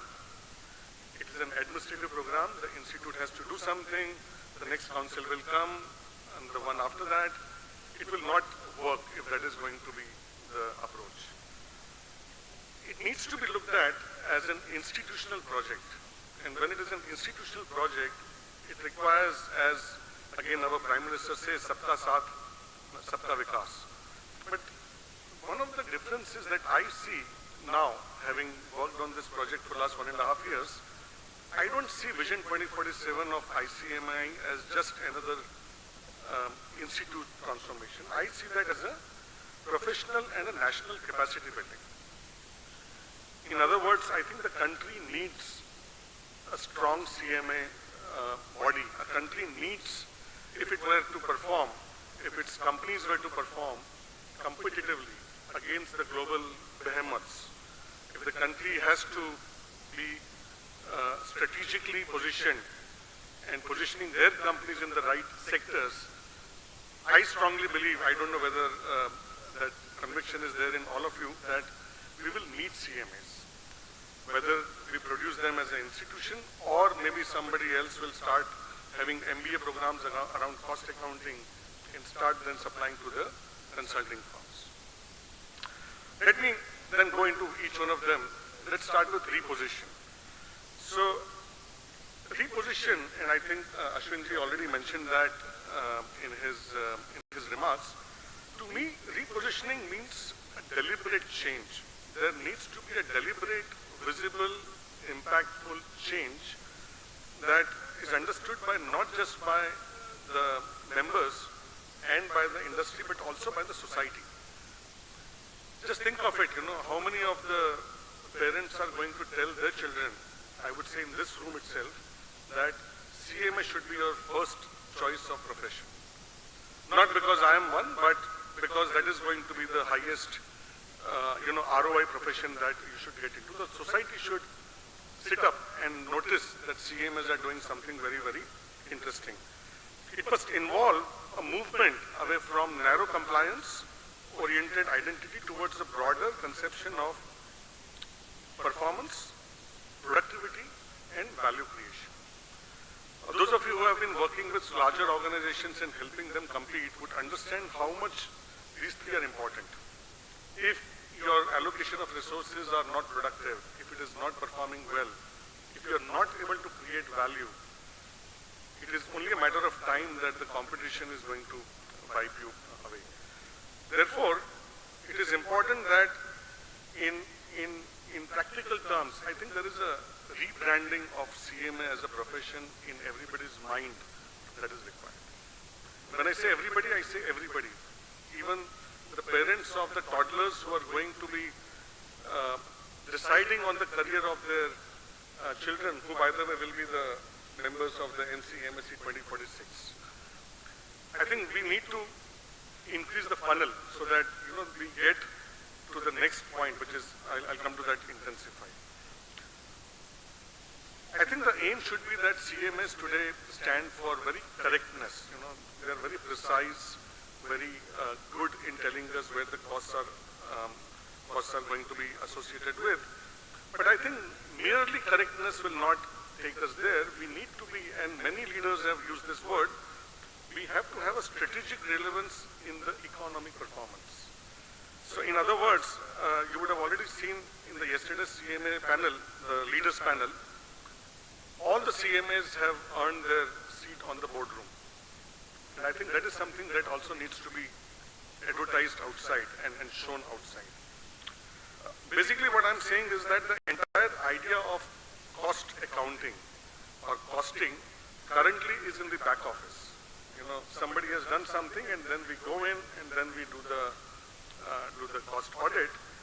I think it should come up as a frontline strategic cost capability with extreme thought leadership and credible public voice. That CMAs have to be asked, this is where I should go, this is where I should be investing, this is where I should be growing into. And just look around, and I think all of us are clear, in India in 2047, the growth is currently being fueled by highways, ports, refineries, airports, factories, large-scale factories. And each one of them require asset lifecycle management, each one of them require productivity management, sustainability management, cost competitiveness. And this is where the repositioned CMA should stand. Not at the margins of reporting, but at the heart of execution and decision making. The second element, which is intensify. I think we have seen, we were looking at some numbers, we have seen about 6 to 8% growth in the numbers that we are able to produce. But let's first understand, what does intensifying the output of CMA mean to the country and to India in 2037? To me, it means a conscious expansion of the scale, reach, and embeddedness of the profession. These are some of the issues that many institutions face. Because our members are less, we are not able to create a voice. And this should be done, and we are very, very well aware, also coming from an institution like IIM Ahmedabad, that this should be done maintaining a high quality of graduates, not by just increasing the number of people from the same number of applicants, which means that increasing the number of graduates with the same quality also means what we call increasing the top of the funnel, which is the number of applicants. And some of the estimates that we have done and shared with the council, it requires almost a double digit, 11 to 14% growth year on year for 20 years. And this is at least 4 to 5% more than where we are today as a country. We just predicted 7.6 for next year. In order to be better, we have to beat that growth rate, and nothing below 11 to 12% is going to help us with that. But let's also understand that a $30 trillion economy, by then it would be a second or third largest in the world, cannot be simply governed by a very small island of excellence.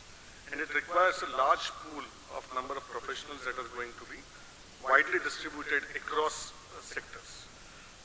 The large number of CMAs required, I would say, is to be seen as an integrated pipeline.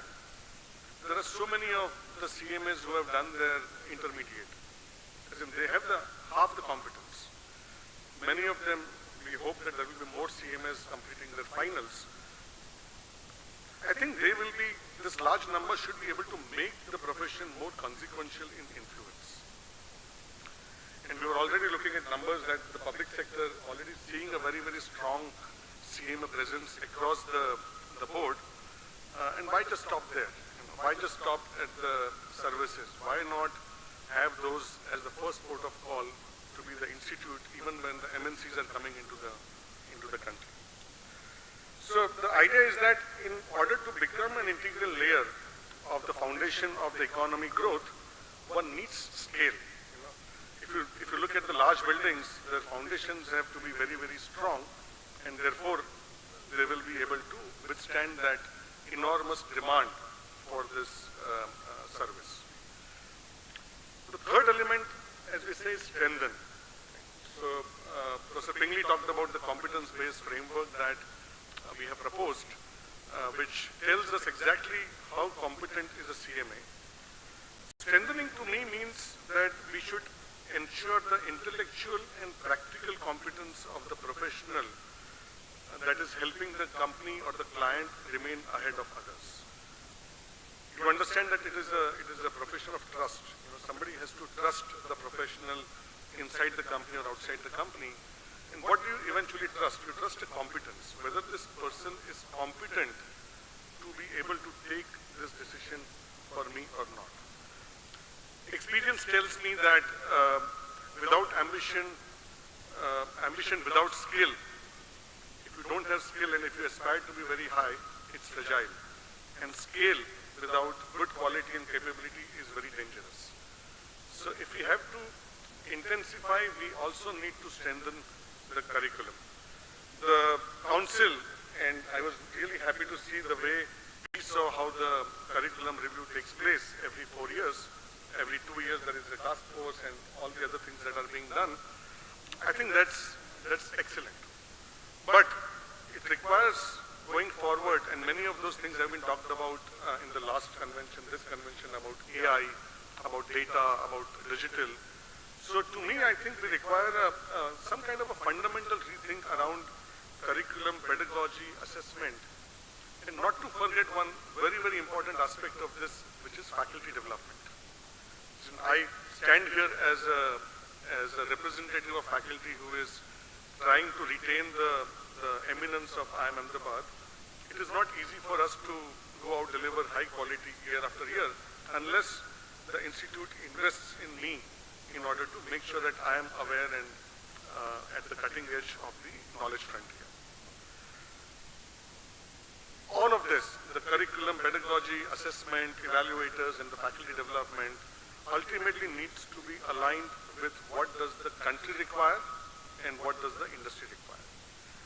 And you will slowly see the entire ROI on the profession starts changing, because now you have what is it required to the industry to flourish.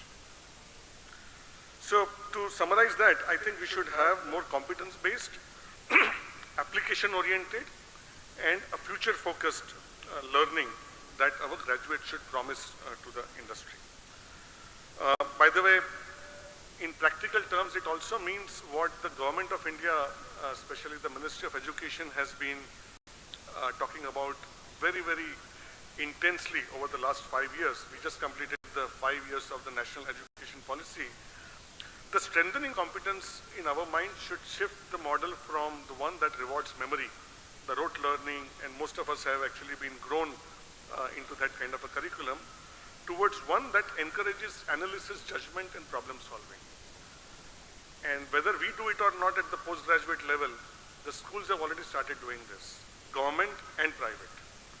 And therefore, if you really want to be relevant to those students, the Gen Alpha and now the Gen Beta, the time is now to start rethinking the curriculum, the way we deliver, the way we assess, the way we use application orientation. And if you don't do that, it is going to be a very drab subject for them. And I can tell you, being a father of a 13-year-old daughter and a 12-year-old son, the way we learned and the way they are learning is different. And I think they are learning more, and I have no doubt that they will be a better professional and a manager than what at least I was.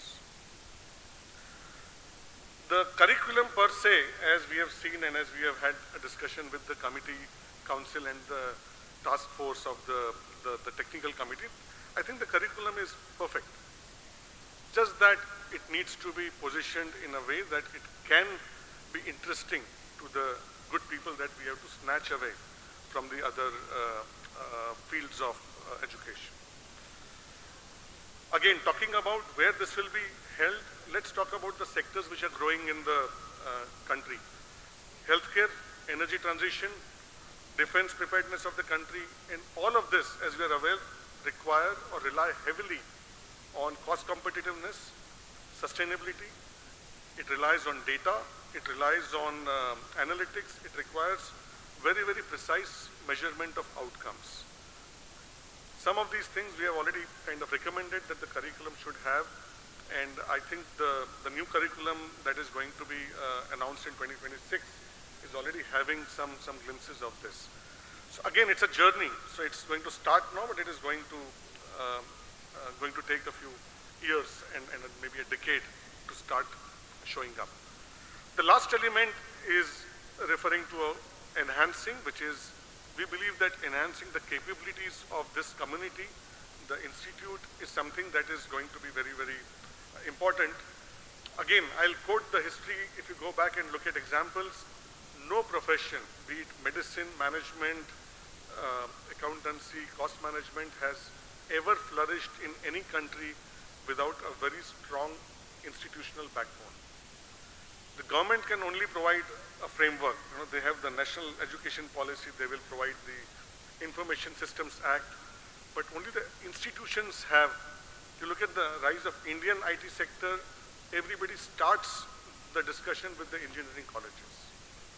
So therefore, the ICMAI has a very, very big role to play in my view. There have already been many, many changes around the governance and the structure and the systems, moving away from the person dependency to a system dependency. At least I got a first-hand glimpse of what the current council has done in the last 2.5–3 years. But we believe that the future belongs to more digital platforms, more audio-visual content, research capacity. 17 books have already been published this year. What about making podcasts, making audible files out of that? Because the next generation is hardly going to read PDFs and make slides, right? So idea is to, the Vision 2047 of the profession needs to be well executed by the institute. And anyways, a strong ICMAI can only help attract better people and give a better output to the industry. So together, let me now conclude. I've already spent a little more than my allocated time. Bringing together RISE, I think RISE is not just a reform program. One needs to think about this, I'll repeat, as a long-term nation-building project. And people have to come forward and start supporting it in some manner or the other. Finally, I would like to have three very brief messages to three different communities in this room. To the senior members here, I think they have a pivotal role to play, the senior CMAs in this room. I would suggest that their highest contribution will be in mentoring and modeling a new professional identity, because you know the who's who in the leadership of the clients and organizations and the government. To the younger members, I see several of them sitting here. Your job as a CMA, as a professional, needs to go beyond a job or beyond an accounting professional, and you need to start thinking about what you're doing, how is it creating an impact in the industry, in the country. So that needs to be imbibed in every younger professional, that are you doing nation building or are you just reporting numbers?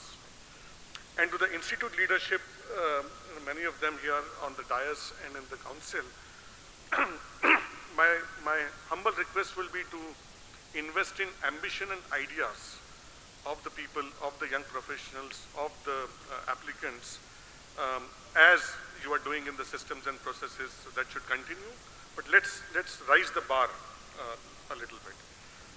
So going back to where Ashwinji took us in 2047, I hope that when the country and the country's leadership looks back in 2037, it should be able to say that CMAs were present. They were present in the factories, in the boardrooms, in the infrastructure projects, in the ministries, in the digital platforms that are going to be currently in 47 running the country. But systematically, they were ensuring the performance of each one of these firms, and without them, everybody will come back and say that it would not have been possible if we did not start the journey 20, 30 years back. So in the end, I would like to conclude by saying and reiterating that nations have never become developed. So Viksit Bharat 2047 might remain very elusive. If paper you can see how it is bad. When are you going to change that become independent, developed country later on? Make everything you to moderately ethically strong. If all of you CMAs are the play match, I always feel you are the pillars of economic development of the country. Each one of you have an important role to play. And I finish in 3 minutes giving you 5 C's for you. 5 C strategy for success of CMA. I conclude with that. First C is competence. Everybody knows. You should be committed. As I told you, not get a certificate. Somehow or other, night I mugged up, I wrote exam, but left after exam I forgot everything. That kind of thing. So competence is a real competence in finance, costing, taxation, and technology. All competence you have to update to AA. You talk about the fourth IT revolution, fourth industrial revolution. So all of you should develop and keep your competence updated. Without which, whatever studied will be outdated today. You will not be useful. The first C is competence. The second C is creativity. Really, creativity is a close to my heart. Everybody has to be creative in this country. Putting your maids around at home in the kitchen. If you are not creative, gas will be out, oil will be out, your milk will be out. Creativity is very important. You have to be creative in using basket, I said, no? After your role is advise the company to how to reduce the cost. Pricing strategies, logistics, no? You have to use your creative thought, innovative thought to help your companies, help your customers, how to reduce the cost, how to improve the quality. These are very important. So creativity, every day you have to do some new method of thinking. Curiosity and creativity is very important. Curiosity leads to creativity, creativity leads to innovation. Please remember, innovation in India is very bad. Innovation, any country to be a developed country, the patents are important. Innovation. All of you know patents, India's contribution, 0.3% of the world patent. Absolutely bad. For India, a lot of IITs, IIMs, everybody is there. What is the use of it? 0.3% of the world patents India today. You know China, 25% of the world patents. 25.3, put 25 by 0.3, what value? Times China. That's why China is going ahead. China, Korea, Taiwan, they're all much ahead in terms of patents. That's why you go to market, no? Everything made in Taiwan, Korea, no? Japan, everything. Car, mobile, TV, cycle, everything. The cycle you can't make, eh? Made in Taiwan. Torchlight made in Taiwan. Shell made in Taiwan. Even the food for the fish, you know, fish tank food. I have a fish tank, food, everything made in China except the fish. What nonsense you are making? I don't understand what are we doing in this country with engineers and all that. I don't understand it. That is the way the creativity is important. I tell you, always tell, no country can progress socially, economically, if the people of that country lack creativity. Please remember that. You take this statement and compare with other countries. How China, Korea, Japan, Taiwan, all going up, where the creativity and innovation is very high there. That's why we are like that. So average India's creativity is very, very low. So we have to improve our creative thinking of our children first now, and we should also start thinking now. How to become creative? Every day morning start, what can they do something new? No? That is very important. And simply going there, signing a file, things are okay, data site, that doesn't work. That anybody can do it. No? The fourth is, third is commitment, of course, important. You have to commit in terms of dedication, integrity, and ethical standards. All of them you have to commit. Because you are very, very important for the ethics. Because CMAs have to play an important role in keeping ethical standards. Very important. You know, some time back I went to a CA. Sorry. I always say CMs are far, far more important than CA. I went to get a CA, they were a tax consultant. And he told me that, why are you paying so much, sir? Okay, sir, advise me. Sir, I can do this, you can do that, sir, but you have to be of what I say, we have to pay. That's ethics, you know. Absolutely nonsense. You will see that. I will save you so much, but 1/3 of that you have to give me. I told no, I better give you the ground of India rather than giving you, I pay that tax. I'm telling you, what I'm telling is, if there is a right way of saving, tell me, you do it, no? That means you are trying to cheat government, you are trying to cheat me and you are making money. Ethics is very important. Earn money, but earn ethically, earn right way. Please earn. Earning, I'm not against earning money there.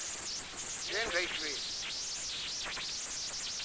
Okay, then fourth one is communication. Of course, everybody knows communication is very important for you to communicate to the government, communicate to the corporate people, policies, everything, presentation, everything. Communication is very important, both written and oral, both. The fifth one is customer orientation, of course. All of you know. You serve the stakeholders. You are not independent in anything. You are always serving somebody else. So customer orientation is very important. Stakeholders need, their requirements. Like my stakeholder, I have to reduce my impact. Don't do them with unethical way. Help them ethically. Whatever is possible. It's very important. So these are the 5 C's I want to present to you to manage and think every day to make you successful CMAs in 21st century. The 21st century is a great century. There are a lot of change in technology, a lot of changes in the way we need to live, manage, work, everything changes now because of technology, because of AI.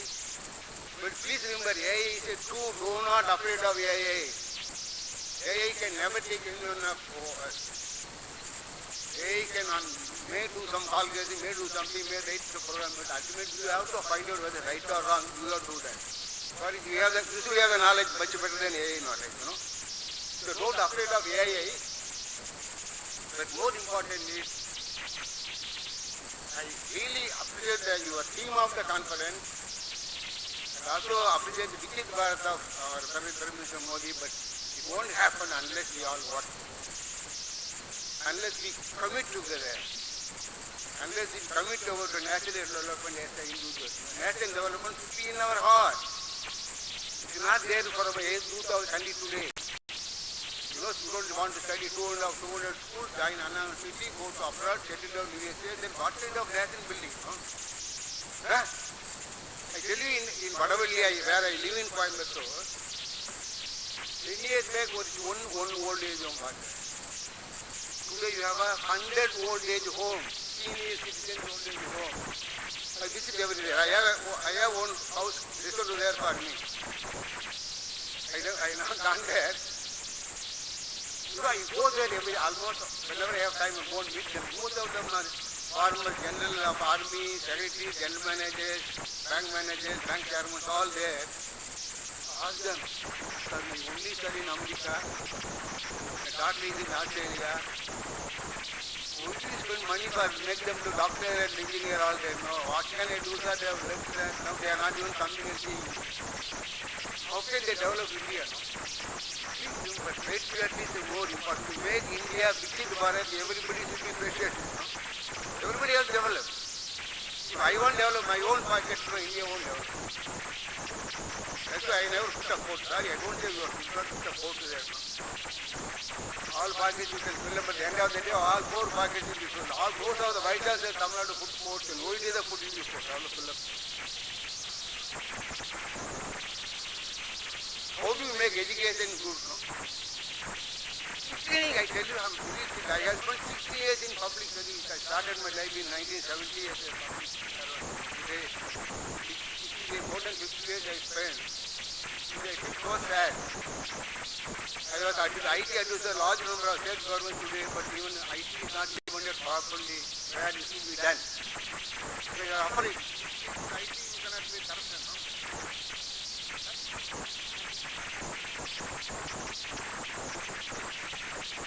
First thing we have to do is corrupt. Today, more than 70% of the Indian officials are corrupt. IAS, IPS, all fellows, more than 70% are corrupt. Same percentage politicians. Some of them 30%. Then how do you make India developed? Mr. Modi knows about it. It's very difficult.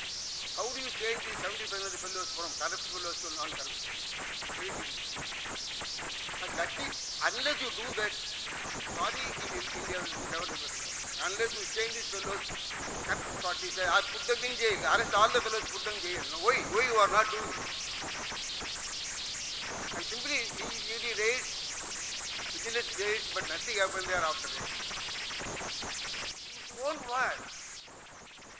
I always tell you, you need a benevolent dictator for India to be there. You know, when you Indira Gandhi declared emergency, I was working in Delhi at that time. No? I was part of emergency political. I enjoyed it. You know, it's a great period of emergency. You may be happy, unhappy with it. But I tell you that a great discipline I could find that day. Those 7-8 months, people working without discipline, without a power, no noise. Even bus nobody talking. Today nobody works here. Even the guest, you know, we ask them to come to the office so that the office is supposed to get evening coffee. They never ask you to work from home. So unless we eliminate corruption in the system, very easy to do. Visit Bharat, not very number of years. Because the conditions are there. How do you live with 30% of the people who are below poverty line? With this kind of corrupt fellows working in the government. And you have to be more vigilant in the corporates are company we are talking. For the corporates, the companies also become corrupt of bribing the government to get a project, you know. I know a lot of them. Some of them are honest. You know, I was a planning member of Tamil Nadu government. One company came to us. Myself and A.C. Muthe were both running as members. A.C. Muthe, great industry. They want to appoint with the CM. Okay.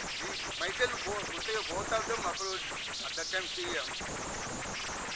You know, a fellow investigating CM told us, sir, unless you guarantee percentage of commission, he will not allow you to make it. What is the percentage? 30%. So the When he left, I resigned from communication. He resigned from communication. Both that's the end of the story. But why am I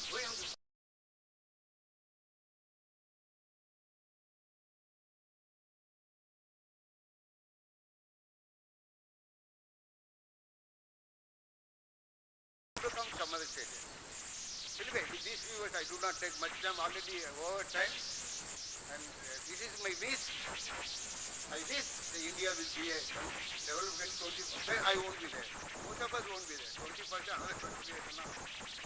Most of us won't be there. Half of you, at least two-thirds of you will be there. And if you want to live in developed country, please start working today. So that you will be happy to see a developed country by your time. And these 5 C's are my present lesson. If you agree, please try to understand, follow it, try to do that, whatever possible. And with this way, I will conclude. Thank you very much. I enjoyed being with you. And and I'd like to thank Prasad and his company, everybody here, having done a wonderful job for the 2 years and 2 days. And I should thank them personally because bringing this conference to Coimbatore. The nation will not be in Coimbatore. I was so happy when they told me Coimbatore. And it is a 2 cities, you have to engage.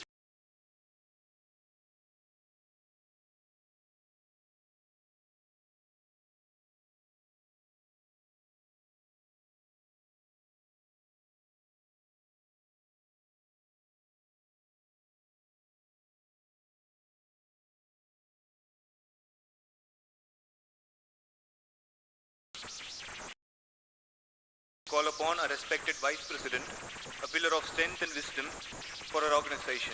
I may now request CMA Neeraj Dhananjay Joshi, Vice President of the Institute and Chairman of the NCMAC 2026, to share his valuable thoughts with us. Sir, please.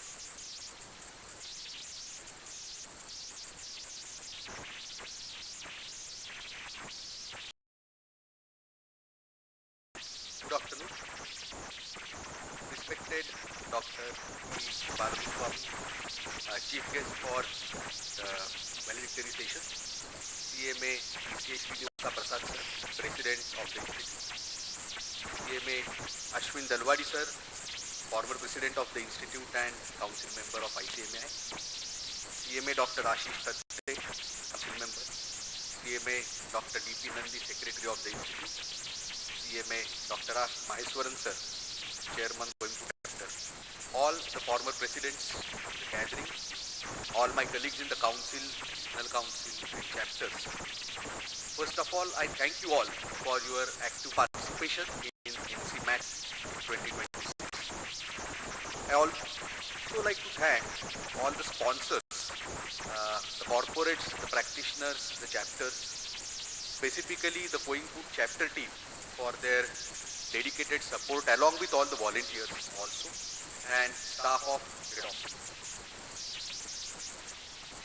Friends, during the last 2.5 days, we have had a very balanced combination of industry experts and policymakers sharing their thoughts on of convention. We have covered areas that had been diverse but aligned with the overall concept of reposition, intensify, strengthen, enhance, rise. The major takeaway for us is for India to rise, the CMAs and ICMAI also has to rise, and that's where your council is focused on. Just now we heard to our distinguished chief guest also. So he has given us the basic fundamentals that we all need to follow so as to make our nation reach the vision that we all have. And there is a lot that needs to be done. The council is also working towards it. We are coming out with the new syllabus. We have changed the exam system for better. We have focused on developing infrastructure in Tier 2 and Tier 3 cities of our country.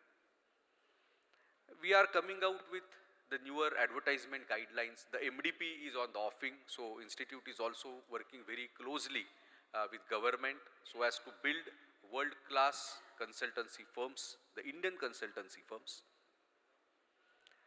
We now have to focus more on non-compliance related areas, and that is going to be the mantra for the future as far as the professionals are concerned. New areas like ESG, sustainability, forensic audit, AI, they have been addressed by the council by adopting ways and means to train the students as well as members and to build capacity so that we can really add value to the entire ecosystem of India. Now it's upon us, the members and students, to foray in these new areas, to learn new things, to develop new skills without leaving the basic roots, the basic concepts of integrity, honesty. Then only we can really contribute to the Vision 2047 that the India has. We are also working on renewing our tie-ups with global professional bodies, thereby creating opportunities for our members and students globally. I am confident that this council and future councils to come will follow the philosophy of RISE CMA to strengthen brand CMA. Once again, I thank you all for your lively participation in NCMAC 2026. At the end, I will only say, Samapanam na viramaha, navayatraya arambha, meaning the conclusion is not an end, but beginning of a new journey. Thank you.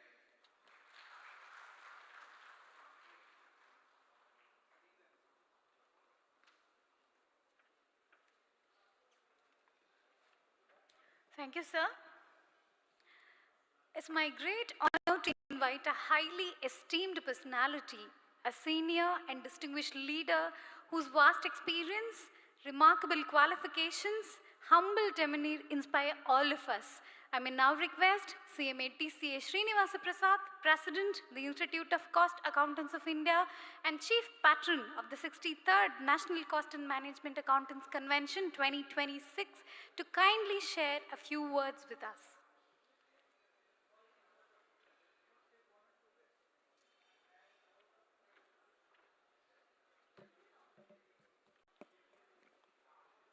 Good afternoon, Honorable Chief Guest, Dr. E. Balagurusamy Sir, CMA Neeraj Joshi, Vice President and Chairman NCMAC 2026, CMA Ashwin G. Dalwadi, Council Member and my President and Chairman Technical Committee NCMAC 2026, under whose guidance we had organized all the technical session. CMA Dr. Ashish Prakash Thatte, Council Member, Professor Amit Karna Sir, CMA Dr. D.P. Nandi, Secretary Officiating of the Institute, CMA Dr. R. Maheshwaran, Chairman Coimbatore Chapter and Co-Convener NCMAC 2026, Council Members, former Presidents, distinguished guests, industry leaders, academicians, delegates, students, ladies and gentlemen, and the ever-ready volunteers. Namaskar and warm greetings. As this valedictory session brings the 63rd National Cost and Management Accountants Convention 2026 to a close, it's a moment of reflection, gratitude, and renowned resolve. Over the past 2 days, Coimbatore had served as a vibrant confluence of ideas, insights, and inspiration for the CMA profession. This convention has truly lived up to its theme, Rise India, Reposition India and CMAs, Intensify Growth, Strengthen Competence and Enhance Capabilities. The deliberations across technical sessions and CMA leaders meet have reaffirmed that the CMA profession is evolving from a support function into a strategic enabler of national growth, governance excellence, and sustainable development. The RISE framework has provided a structured roadmap aligned with India's aspiration of RISE India. The valedictory session has been particularly enriching. The contributions of CMA Ashwinji Dalwadi and Professor Amit Karna have significantly strengthened the intellectual outcome of this convention. The Institute is deeply honored by the gracious presence of Dr. E. Balagurusamy, Chairman, EBG Foundation, as the chief guest of this valedictory session. He is a visionary educationist, technologist, and institution builder whose distinguished career spans academia, governance, and technology. We have seen on the intro was seen on the screen. Now, through the EBG Foundation, Dr. Balagurusamy continues to champion inclusive education and skill development for the society. We all heard him of what he was talking about education and economically underprivileged. His philosophy of skill-based teaching, led by those skilled in teaching, anchored in ethical, we again heard him on that, and value-based education resonates deeply with the aspirations of the CMA profession. We just heard his focus on relevant education, healthcare, per capita income, quality and commitment, competence, creativity, ethical standards, communication, and customer orientation. Sir, on education, as one of our earlier speakers said, that we wish to inform you that we are always aligning our syllabus with the current requirements of the nation. Sir, on healthcare, we are supporting the governments, hospitals, and other related organizations. And in this convention, during the inaugural session, we have released a technical guide on cost management in healthcare services. We are very happy to have placed a copy for yourself on the table, sir. Thank you. We have noted the other points and other focal points as a guidance. The CMA fraternity is grateful for his inspiring address and valuable guidance. Professor Karnaji, thanks for helping us to increase our look inward concept. The collective learning from the 63rd NCMAC is clear and compelling that we must increasingly function as strategic partners and transformation leaders. Technology, analytics, AI, and sustainability must be integral to the profession. Continuous learning and global benchmarking are essential for sustained relevance. Integrity, transparency, and value creation must remain the bedrock of the profession. As India advances towards the centenary of the independence, the CMA profession stands uniquely positioned to contribute to financial integrity, operational excellence, and strategic foresight and sustainable national development. I know there is a separate session on Thanksgiving, but I thought from the bottom of my heart, it is a part of my duty also being the president. The gratitude is extended for the success of this convention to all delegates, speakers, students, sponsors, and partners for their valuable contribution. Thanks to the SIRC, WRC, ARC, and NIRC, and all the chapters for their support. All the officials of the Institute at head office, Kolkata, Noida, and various locations for their 25/7 support. As president, it is my pleasant and important duty to acknowledge and appreciate the stellar contribution of Coimbatore chapter, members, students under the leadership of Chairman of the chapter, CMA Dr. R. Maheshwaran. The above expression of gratitude, as I told you, knowing fully well that Dr. Maheshwaran will be doing that honor, is from the bottom of my heart. An important lesson has been learned by me at Coimbatore in one of the earlier events of the chapter. When we invite a guest for lunch, we shall not eat all the lunch which is prepared for the guest. Normally what happens, we call people and then we talk. So today myself and VP, we took a conscious decision of not addressing the participants before the guest speaks. So we have slightly broken the convention because we wanted to hear you first, sir, instead of we take the stage and speak. So the same thing is being followed by the whole council, this life lesson, speak less, act more, the mantra of this council. As the curtains are drawing down for the 63rd NCMAC 2026, let the deliberations translate into action, innovation, and leadership in the professional journey ahead. Let the CMA fraternity continue to rise in relevance, in responsibility, in respect, and continue decisively to shaping Rise India, Rise and Cost and Management professionals. Happy Pongal and Makar Shankranti. Jai Hind.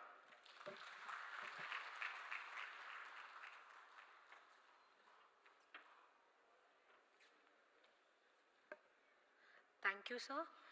My request would be next to our dynamic secretary whose unwavering dedication and quiet leadership has been instrumental in the smooth conduct of all our initiative, to kindly address the gathering. I am pleased to invite CMA Dr. D.P. Nandi, officiating secretary, the Institute of Cost Accountants India, to address the gathering.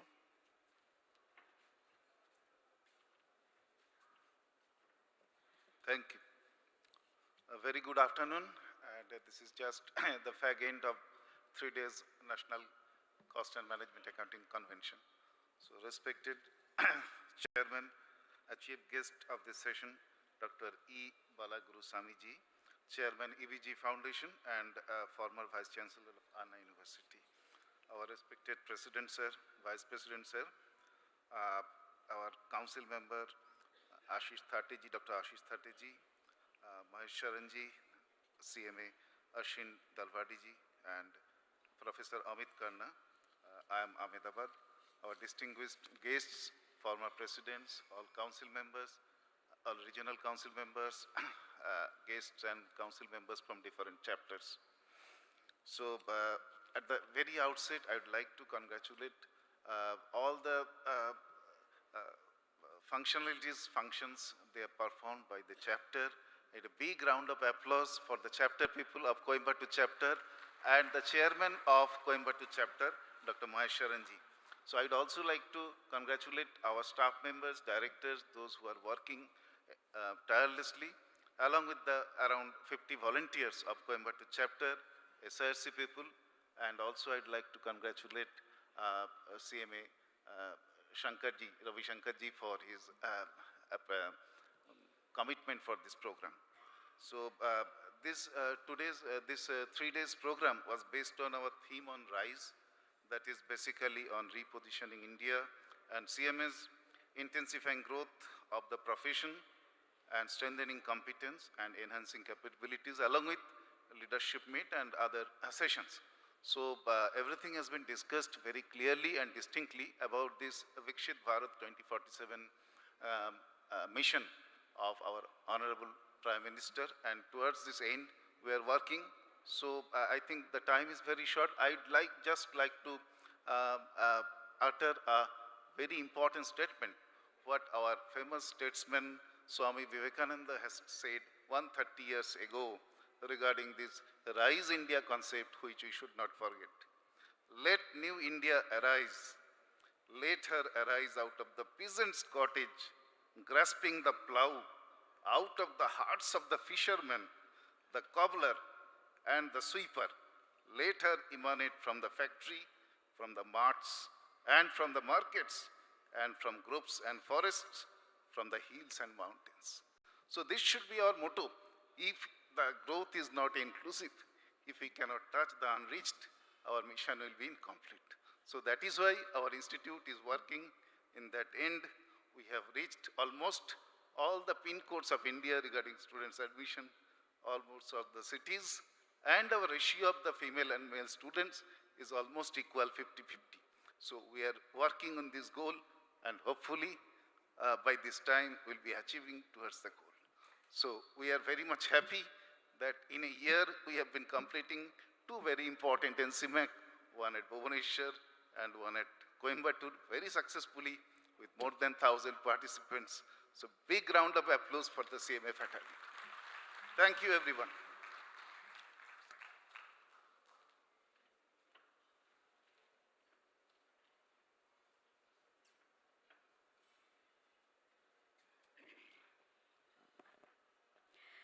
As we bring the NCMAC 2026 to its close, there is a sense of gratitude for the voices we heard, the insights we gained, and the moments we will carry with us long after this convention concludes.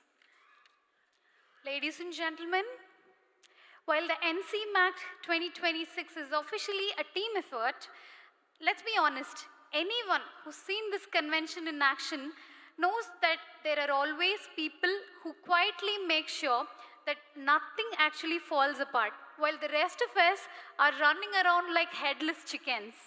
One of those people, that person who somehow brought this entire event to our city, kept things on track and managed to smile through our chaos is none other than CMA Dr. R. Maheshwaran, Chairman of Coimbatore Chapter. So before he tries to sneak away and claim he had nothing to do with that, let's give him the stage to propose the word of thanks, because we all know he has earned it, whether he likes it or not. I may now request CMA Dr. R. Maheshwaran, Chairman of Coimbatore Chapter and co-convener of the convention, to render the vote of thanks.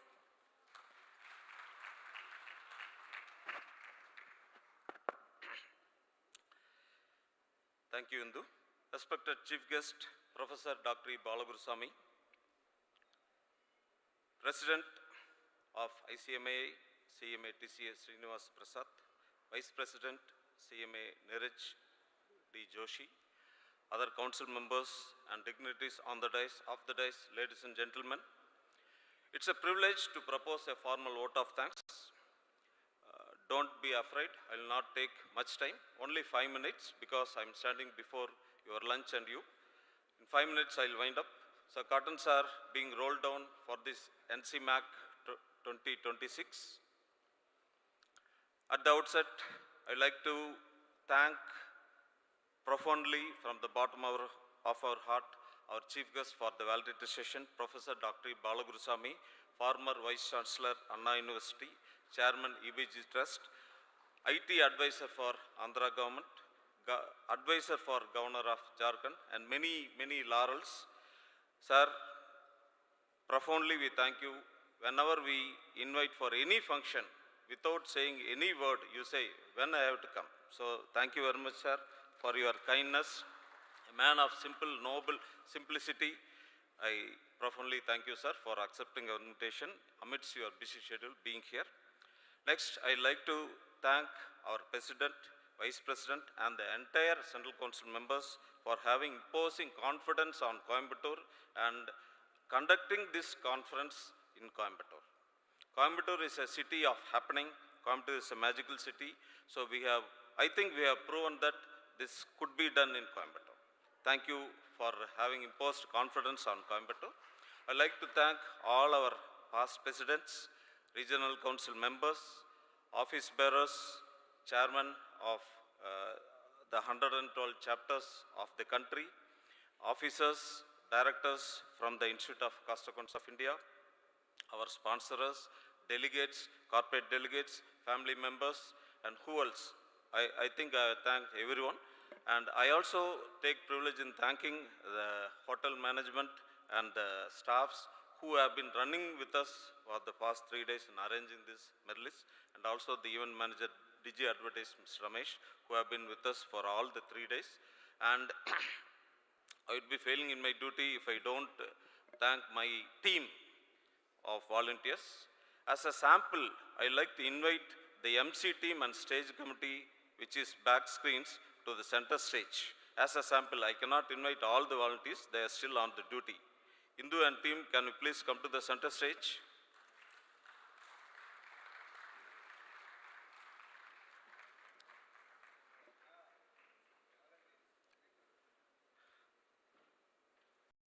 These people are in the backbone for this conference. They are in the disguise.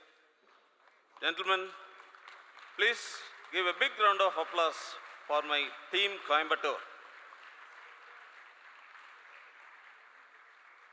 You can come to the back side for a group photo.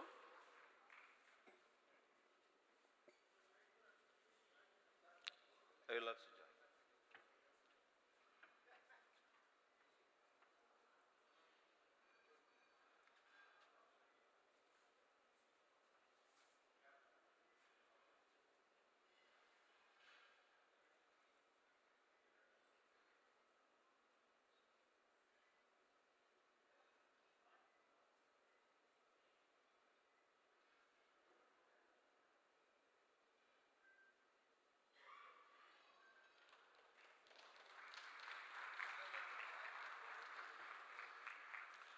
Thank you, team, for your presence here.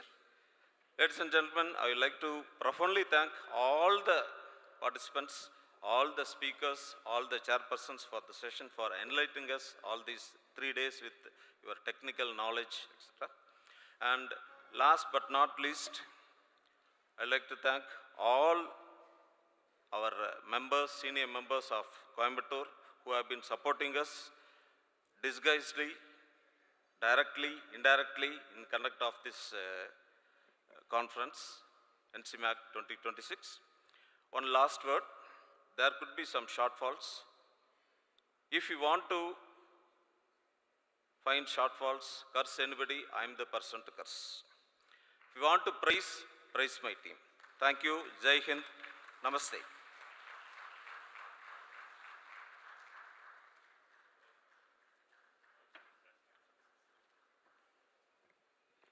Thank you, sir. To capture this memorable moment, may I request all our respected delegates on the dais to kindly come forward on the dais for a group photograph.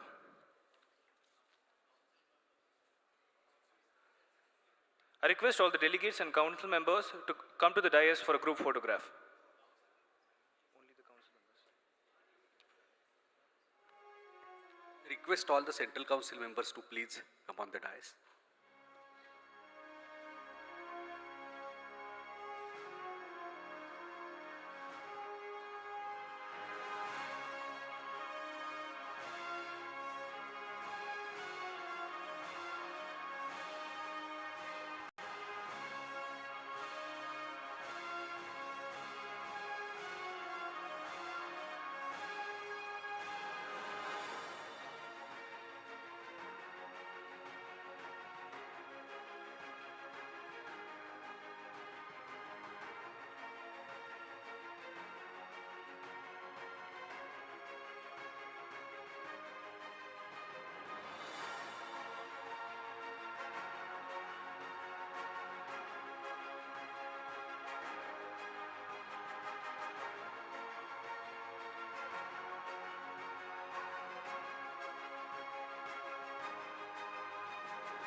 I may now request everyone to rise for the national anthem.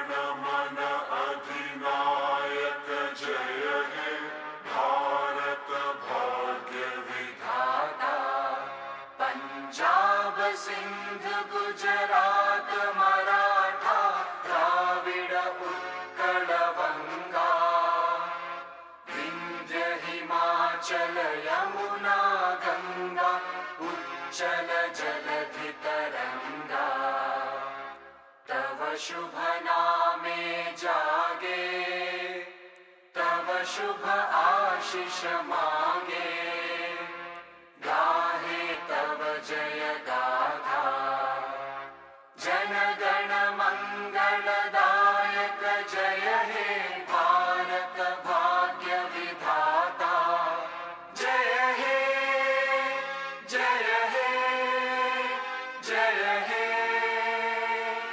जय जय जय जय हे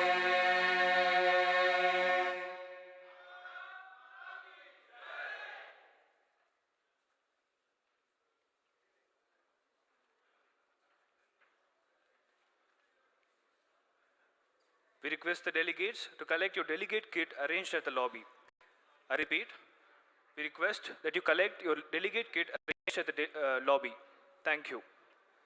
Ladies and gentlemen, we have something to say from the MC team. With that, we've come to the close of the National Cost and Management Accountants Convention 2026. On behalf of the Institute, its leadership, the organizing and supporting committees, the MC team, and all those who work tirelessly behind the scenes, we thank you for being a part of these memorable days in Coimbatore. May these learnings, connections, and shared moments from this convention stay with you long after we part ways today. We wish you a safe journey home and look forward to meeting again in the spirit of learning and fellowship. Until then, with a heavy heart, goodbye, and thank you for being a part of NCMAC 2026. Ladies and gentlemen, requesting everyone to have your lunch, and with a heavy heart, please get ready to say goodbye to Coimbatore. And we, Indu, Yunus Samuel, and Pooja Shri Darshini, signing off from the MC. Thank you so much, everyone. Have a very great day. Thank you.